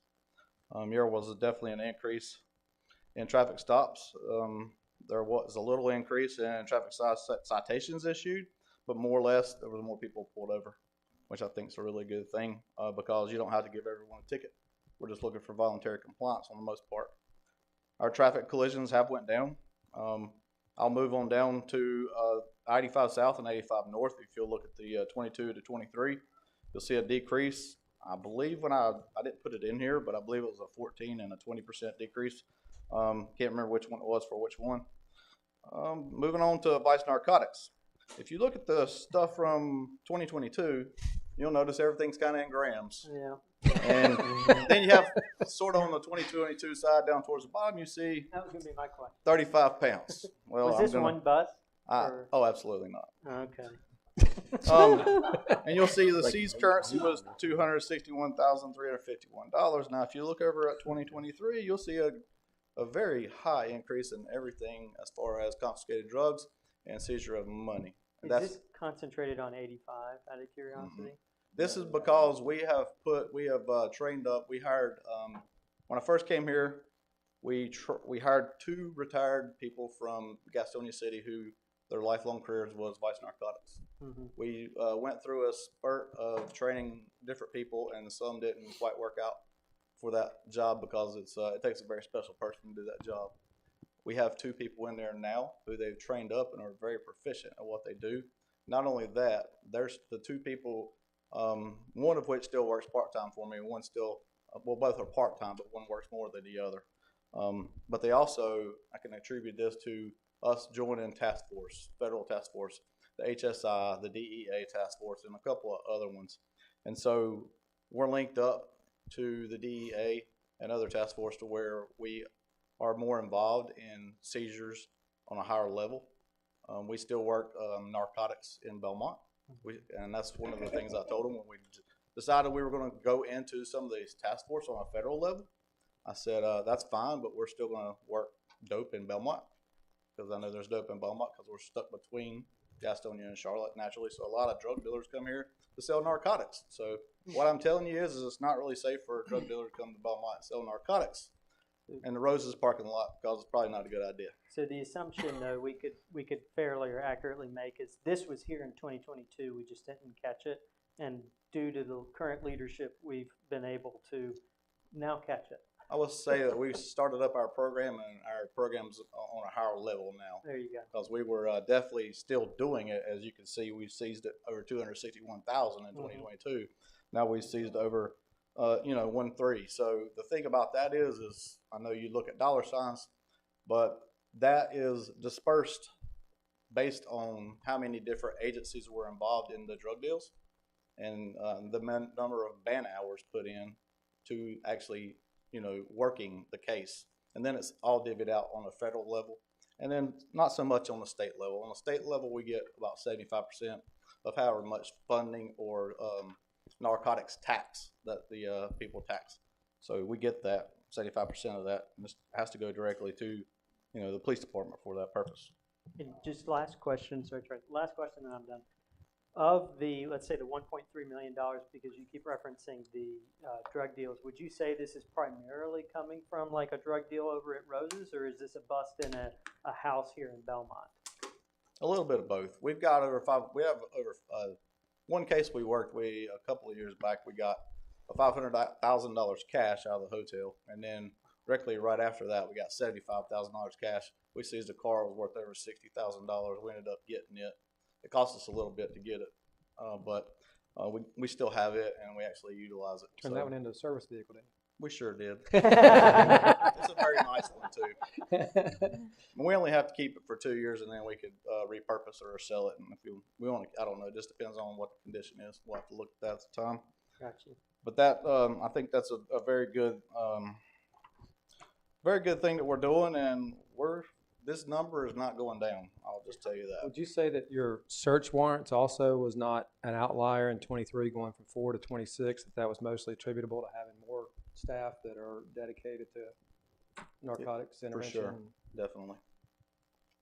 And their level of experience and knowledge is a lot better now because of joining those entities, and also through the people who are training them internally. Sorry, I do have one more. Yes, sir. Because I want to correlate this to what council has done. This could be, and correct me if I'm wrong, this could be directly correlated to the additional positions we've approved in the past 2 years, or no? Is that not a fair statement? No, it's a fair statement. Okay, thank you. I would say 2 years ago. The reason why I bring that up, I think it's important to correlate what council's action is to resolve, and this shows resolve of what. When you give us more manpower, it allows us to allocate our resources in different areas in more specialized ways, like traffic, narcotics, different things like that, to where we can, as before, as the department grows, not only do we need people to answer calls, but we need people to, get the drugs and make the traffic stops on people. So we look at that, and we look at what our trends are and what our stats are saying, like high volume areas and high crime areas and stuff. We know there's drugs. I mean, it's a given. It's just having the manpower to allocate those resources in the proper place to be more efficient. Yep. Thank you. Yes, sir. In crimes against person, we actually went down in crimes against person. And then, I have a quick question. Yes, sir. With the huge increase we got here, you just kind of ballpark it for me. How many of these people are actually in Belmont, or in Gaston County, or where we're positioned? We're kind of right in the middle of some major lines of communication with I-40, 85, 77. So are they passing through and we're catching them, or is it? It's a little bit of both. Because it's like one big spiderweb network, and everyone's connected somewhere along the lines. Some of which we've gotten some of the seizures from local cases that spun into large cases. We worked one case for over 3 years, and then we finally were able to we got the big fish, in other words. And so it just one thing leads to another. You don't know where it's going to take you, but it takes a lot of time and a lot of effort. So when you're on task force, you working with these other agencies, I mean, sometimes does that find you in Mecklenburg County? Is some of this attributed to seizures maybe in Mecklenburg County, or is this all Gaston, Belmont? Oh, it does. Okay.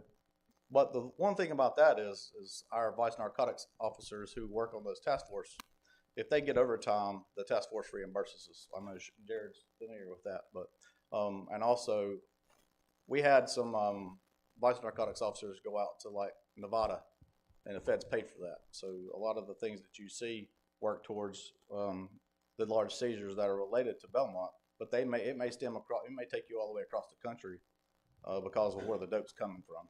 And so these federal task force, when they usually fund it, or they fund their salaries based on top of what we are, reimburse us any overtime that they get paid.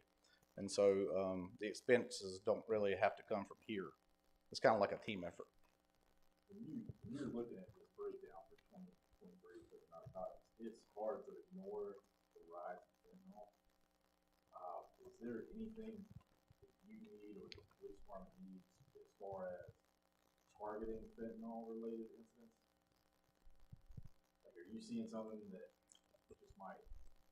Fentanyl is the new drug. Right. Well, it used to be cocaine, crack cocaine, and then it was heroin, and now those are little like designer drugs, and fentanyl is and meth are the top dogs now. In other words, and that's what we see almost on. Well, I won't speak to that. But yes, fentanyl comes from somewhere other than America. Yeah. So I'll say that. Yeah. So, do you have any more questions before I move on?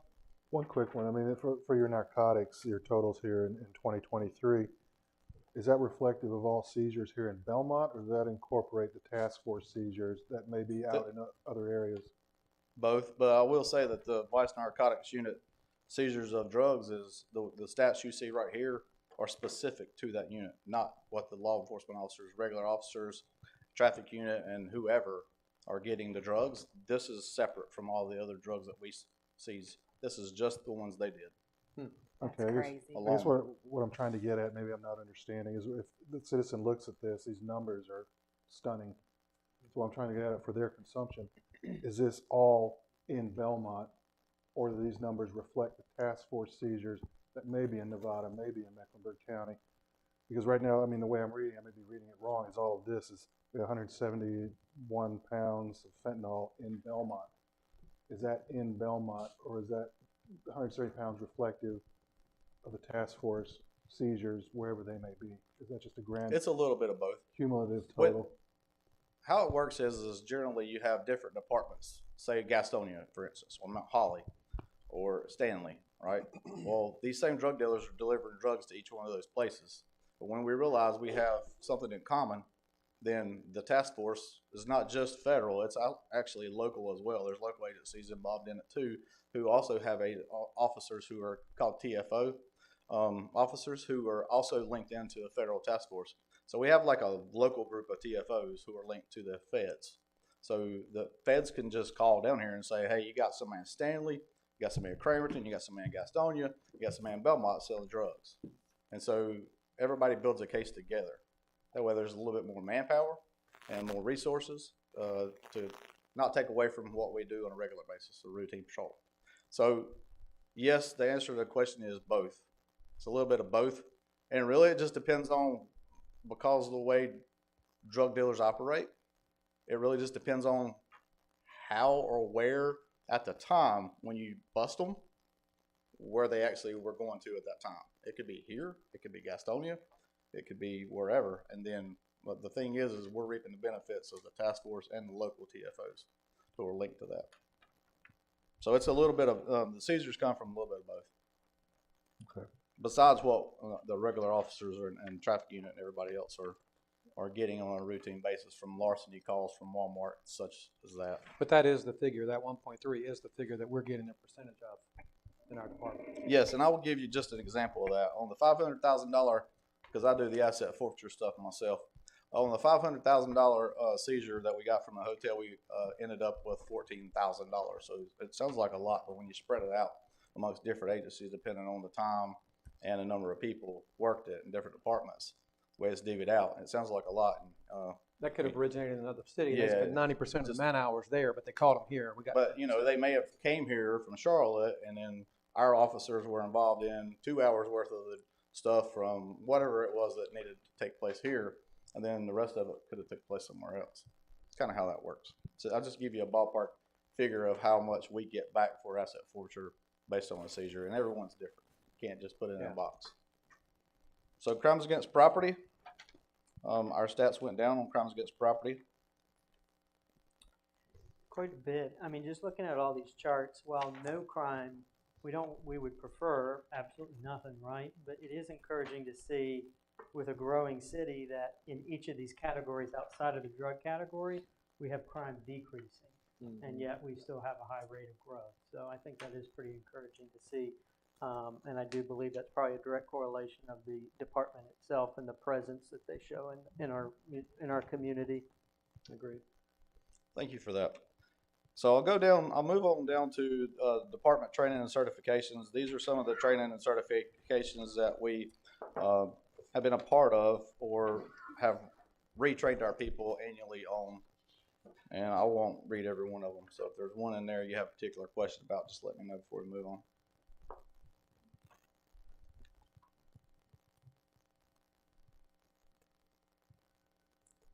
So based on all of those different training and certifications, and I know the list you see isn't all of the things, we have some other stuff.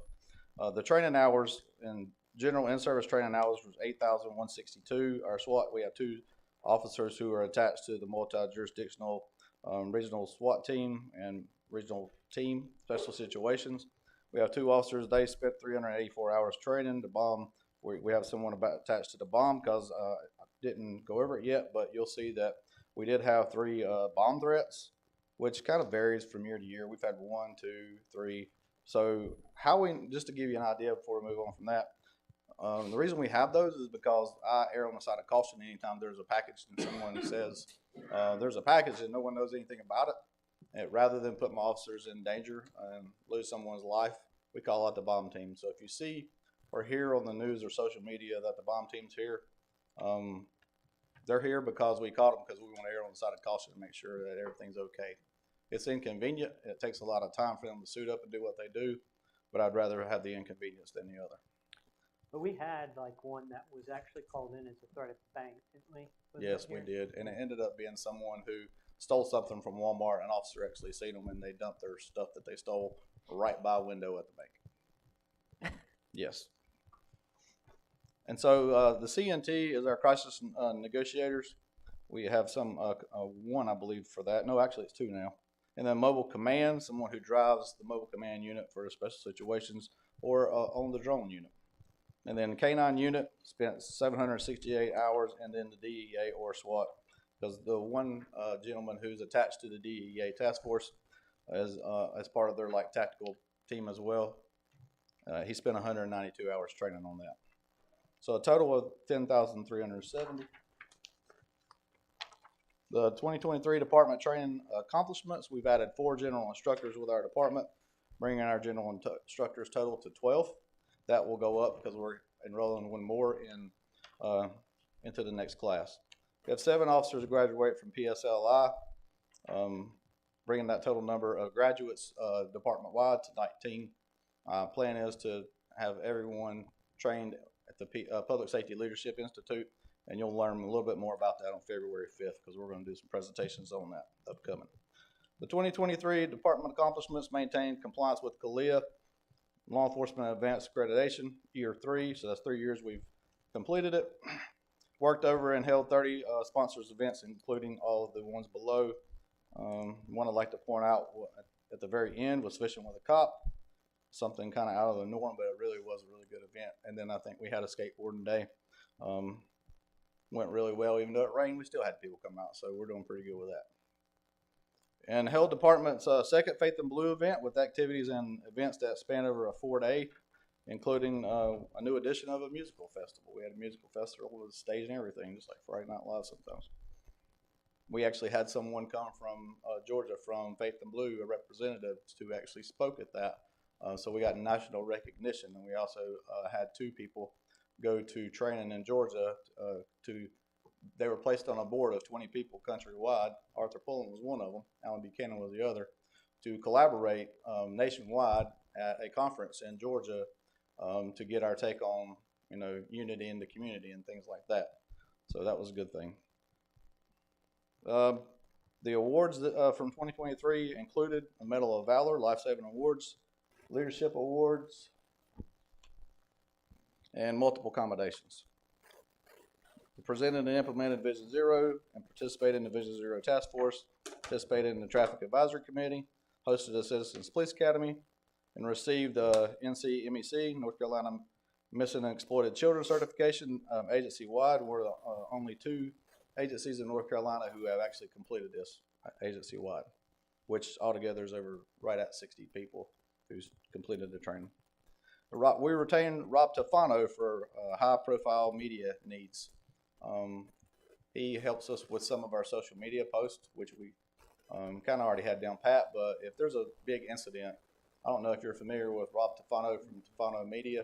He was CMPD's PIO for a number of years. He has his own business. He has about 15 clients, and Mount Holly was one of them. We're actually involved with him now too for his cost and what his knowledge and everything that he does for us. If something does happen, he'll be there for us at a moment's notice, and we can call him anytime, day or night, and he's wonderful to have on retainer.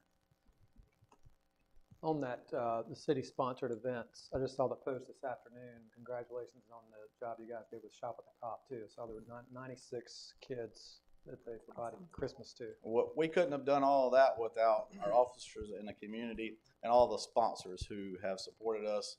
Well, I can't speak enough about the sponsors who have supported us year after year, and it is a big endeavor, and we did I'd say almost 3 times as many kids and families as we normally do, because if we have a kid in need from a school or whatever entity it is, we don't just stop with that one kid. We go bigger, go home kind of thing philosophy this year. So we include sometimes all the siblings. Yeah. And so we were able to do that, but we couldn't have done that without the help of the community, the help of some people in this room. And I can't thank y'all enough for that, because that really means a lot to be able to, as we told some of the sponsors, even Santa Claus said it, you were able to give a kid Christmas who might not have gotten one. So when you think about, $1 or $5, don't think of it as that. Think of it as what you're doing for that child who might not have Christmas. So that's right. Yeah, so that's what it really meant. And I like I said, I can't thank all the people and the sponsors who were involved in that, and all the long days we spend doing Shop with a Cop. But it is a lot of fun. We have a good time with it. And you got Chick-fil-A for it. Yeah, and we do the rooftop cops for kids with Chick-fil-A, and even though sometimes they don't want us on the roof, we make us sign waivers. It's a really good time, and it's a really good community event to have involvement, and I appreciate their support too. Time after time, as long as I've been back here, we've had their support, and not just that, not just for Shop with a Cop, but they bring stuff by the police department, keeps us fat. So. Yeah. Updated Blue Team and IA software. Blue Team and IA software, it tracks all of our complaints, our compliments, or any kind of investigative stuff. So that software is, it also helps us with our CALIA accreditation. Moving on. Now, these stats kind of fluctuate. If you'll look through some of these and digest them, some of these fluctuate, but some of the ones I wanted to point out were alarm calls went down. Should this be, is this 22 to 23? Yes. Oh, not 21 to 22. Oh, did y'all get that other copy? I'm sorry. It got corrected on mine. I'm sorry. That's okay. So just to be clear, though, the only thing that needs to be corrected is the 20, numbers are all correct. They it's are. Just the columns. The dates. Okay. I guess the one that was printed was the wrong one, but I have the one right here, and they were corrected. Okay. Thank you. So alarms went down? The alarms went down, and then assaults. We had armed robberies. Our armed robberies went up a little bit, none of which were banks. Assaults, knock on some wood for sure. Our assaults went down. Bomb threats, we had 3 versus we had 0 the year before.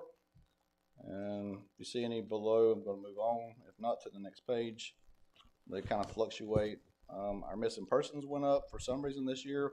We had a lot of missing persons. A lot of those were juveniles. For some reason, a lot of people were running away this year, and so they went up. There was a spike in the increase in that. Overdoses kind of went up, but not substantially.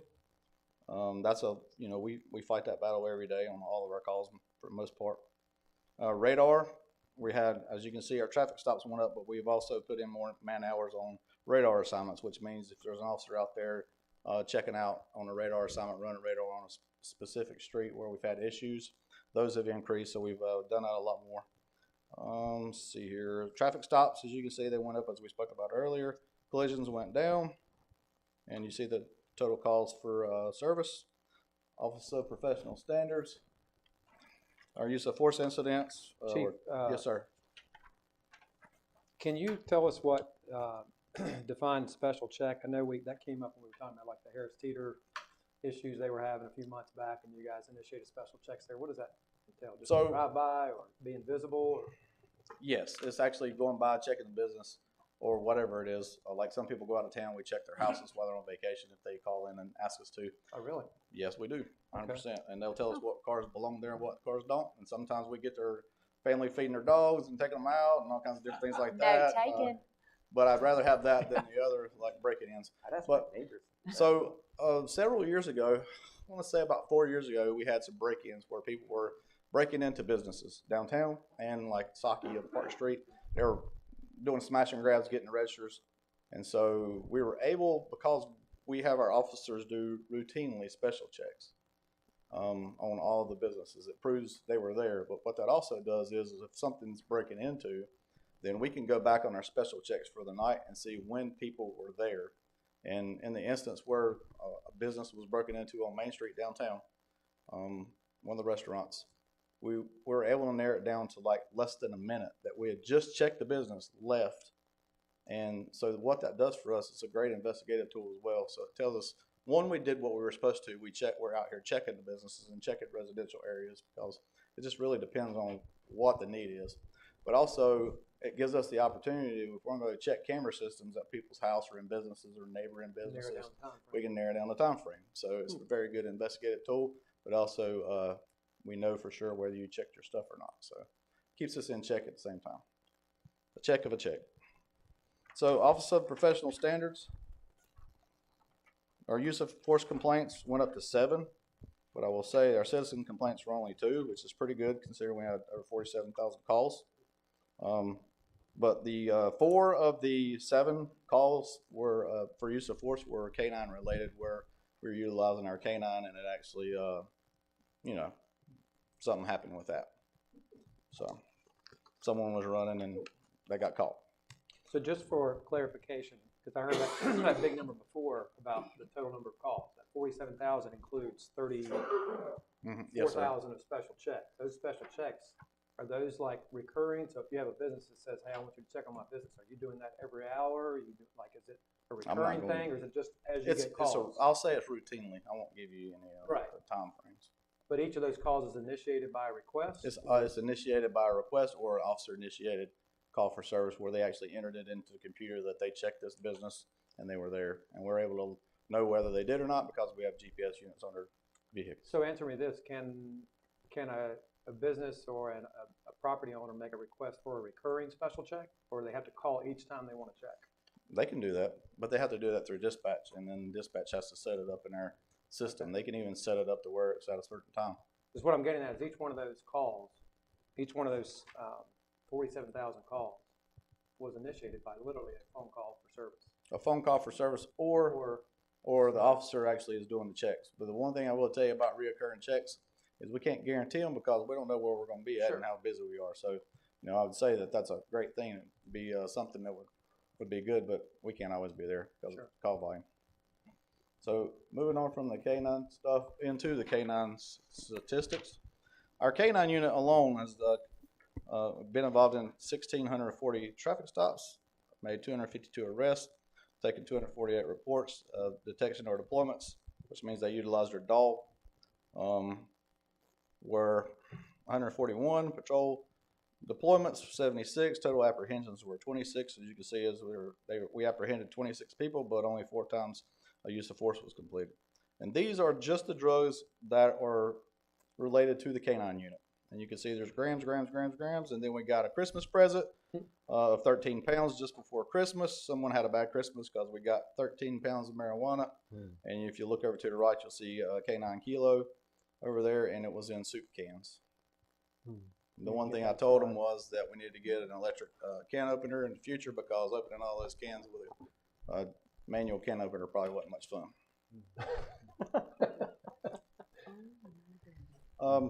And going on into the code enforcement statistics part, you can see that there was citizen complaints or requests received in 2023 were 650, and in 2023 there was 485 cases open. There's 454 cases closed. There's a total of 31 remaining. The issued notices were 581, and total issued notices were 642. Only 15 of those were issued a civil citation, and some of those were final warnings where they had Lindsay had to send out more than one warning saying, "Hey, you need to correct this."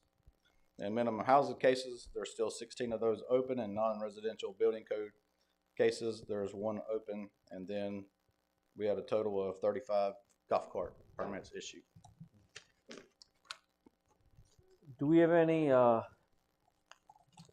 demolition, condemnation coming up? I thought there were some of those pending cases had maybe a December 31st deadline to comply.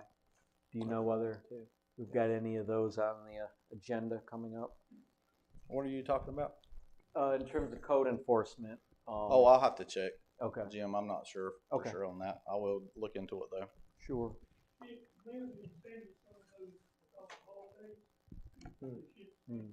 Okay. Y'all have any further questions? No, thank you for all you guys do. This is incredible. I'm not going to go anywhere because I'm on the next item as well. Oh. Chick-fil-A's really Still going to stuck with me. With that, let's move into the item which we added, B6, which is approval of temporary road closure ordinance for funeral parade. So this past Friday, we had a request come in from Captain West Long and also Mac Pope, Mac Pope's the father of the deceased Kristen Dalton, who lived on Kingston Street in Belmont and moved here from New Orleans. And Kristen had been diagnosed with breast cancer, and her death was unexpected. 41 years old, yeah, 41 years old. And she was born and raised here, right? Yeah. And went to Yes. South Point, graduated, and then moved to Yes, New lifelong Orleans for about family of 15 Belmont. years. And they've got two little kids, I believe. She- Denise run that long. Long's tax Taxes, service on yeah. 74. And she just adopted. She has a 10-month-old. Her husband Nathan and a 5-year-old as well. Yeah. The house on It's really Kingston sad. Street was vacant for a number of years, and her and her husband fixed the house up and really did a great job It's with beautiful. it. And it's very tragic that this is taking So place. sad. She was an incredible person, inside and out. She was beautiful inside and out. So the request we have is for a road closure of basically a little bit of time on Central Avenue from McLean's Funeral Home. The plan was to, as you can look in your the packet that I kind of printed out for you, there's a map showing the actual route leaving McLean's Funeral Home and walking down to Jekyll and Hyde on Main Street. So this was new to me, but it includes the parade route. It includes a jazz band and a walking parade of anyone who would like to join the celebration, including, people who are attending the funeral service. They're expecting between 150 and 200 people to participate in this parade from McLean's Funeral Home to Jekyll and Hyde. They did fill out a special use permit with Cassidy Lackey today, and Cassidy sent that to myself and Jamie and Miles, and so they did complete that today. And if this request is granted, our goal will be to provide safety for participants by, allocating some resources, some manpower. This is on a Saturday, but limit the inconvenience to the motorist, the motor in public. So what is the date that they're asking for? Next Saturday. Next Oh, Saturday. next Saturday. And so this is Next Saturday this or coming- this Saturday? It's coming. 20th. I apologize for the short notice, but we just got this Friday, and so I spent a lot of time on the weekend trying to prepare some stuff to get this together to prepare it to give it to you. There's also a Facebook post on the last page that I give you, if y'all would like to look at that at some point. Chief, But they're what just is, you know, at the end of the day, we can look at this and put our opinions on it, but we're not the experts in public safety. I mean, what's your opinion on this, right? If y'all agree to allow this, we will, I won't say we will guarantee it'll go off without a hitch, but I'll say we'll do our best to make sure it's not cumbersome to everyone and inconvenient to everyone. But And by us approving it, we're not endangering anybody or anything. no, sir. Thank you. What, when they fill out a permit, but surely you're not referring to like a special use permit of the type No. that, yeah. It's a special event permit. It's just, Okay. All right.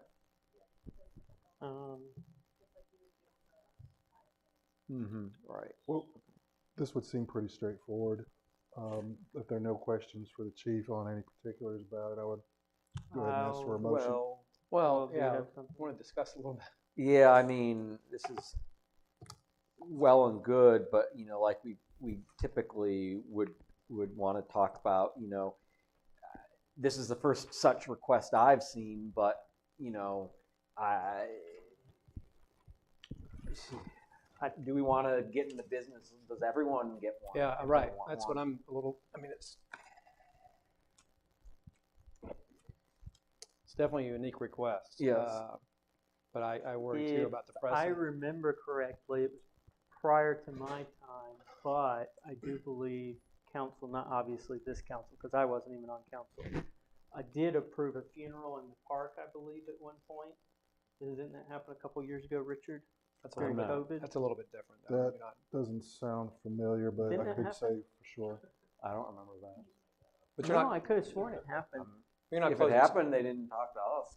You're not closing streets for that though, Alex. I don't know. Are you talking about in Stowe Park? Yeah.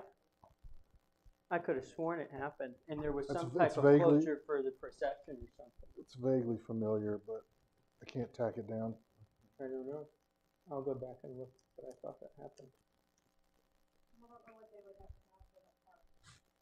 Tell me, they are they proposing? It was during COVID because they couldn't do the 2 o'clock? compact people in there, so they had it in the park so they could spread people out. I'll go back. I'm pretty sure that happened, but I'll double check.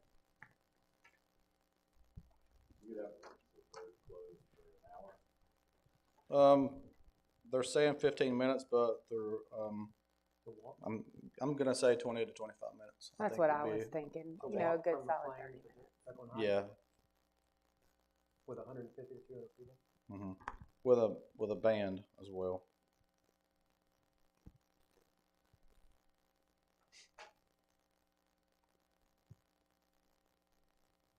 I'm just worried about Pandora's box.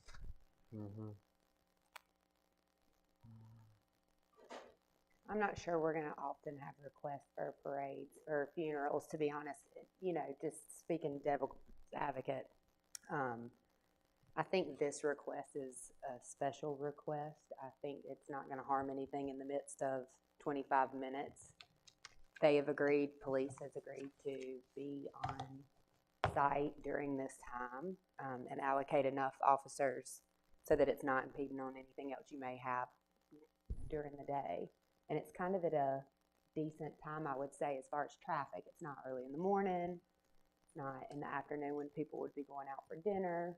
It's after lunchtime. I agree, you know, opening Pandora's box, but I don't see a problem with it, honestly. Even typical funeral processions close a lane of traffic That or. was another fault, so. Yeah. That's I a good mean, I point. think in this case, due to the connection with you know, oh boy, yeah. I mean, You bring up a good point. You do close a lane, yeah. not with. And, well, technically both. I mean, traditionally down here, you stop on the Out of other respect. side of the lane, at least I do, while the procession comes through.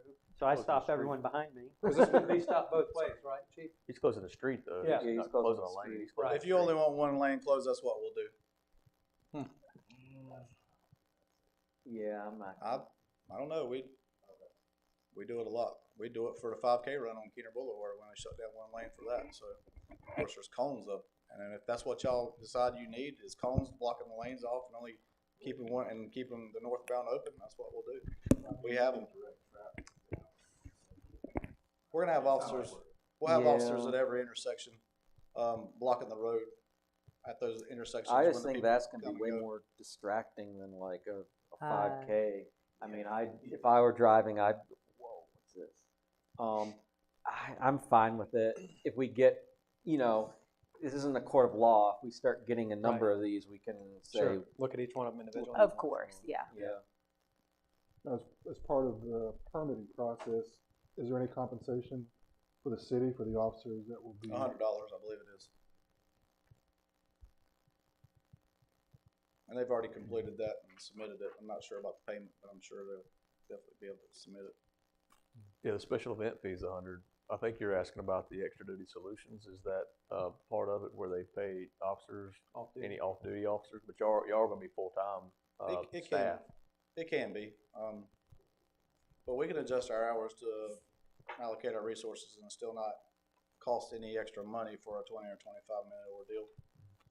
I just think it's a good thing based on a number of different things. I think these are people who are lifelong residents of Belmont who have owned a business here for a very long time, and I'm willing to bring people in, and I know that we've already have people on standby in case you guys approve this to work that, and there hasn't been an issue with finding someone to accommodate that. I don't have a vote in this, but I don't see an issue with it. Yeah, me either. As long as you think it's safe and you don't have any concerns, I don't see why we just don't proceed with it. Whatever parameters you want to set, if you want us to put cones out and only I block would one be, lane, or if you now want to that block would- it completely, we'll that do would that. make me concerned. I think you just shut the whole thing Yeah. down, Alright. because God forbid, again, I don't want anyone to get injured during. That just brings more attention to it. Correct. To Jim's point, if I'm driving and I see a New Orleans style Right. parade going down a road, I'm gonna stop and probably twist my neck a little bit. And not right? pay attention to the guy behind me. Yeah, exactly.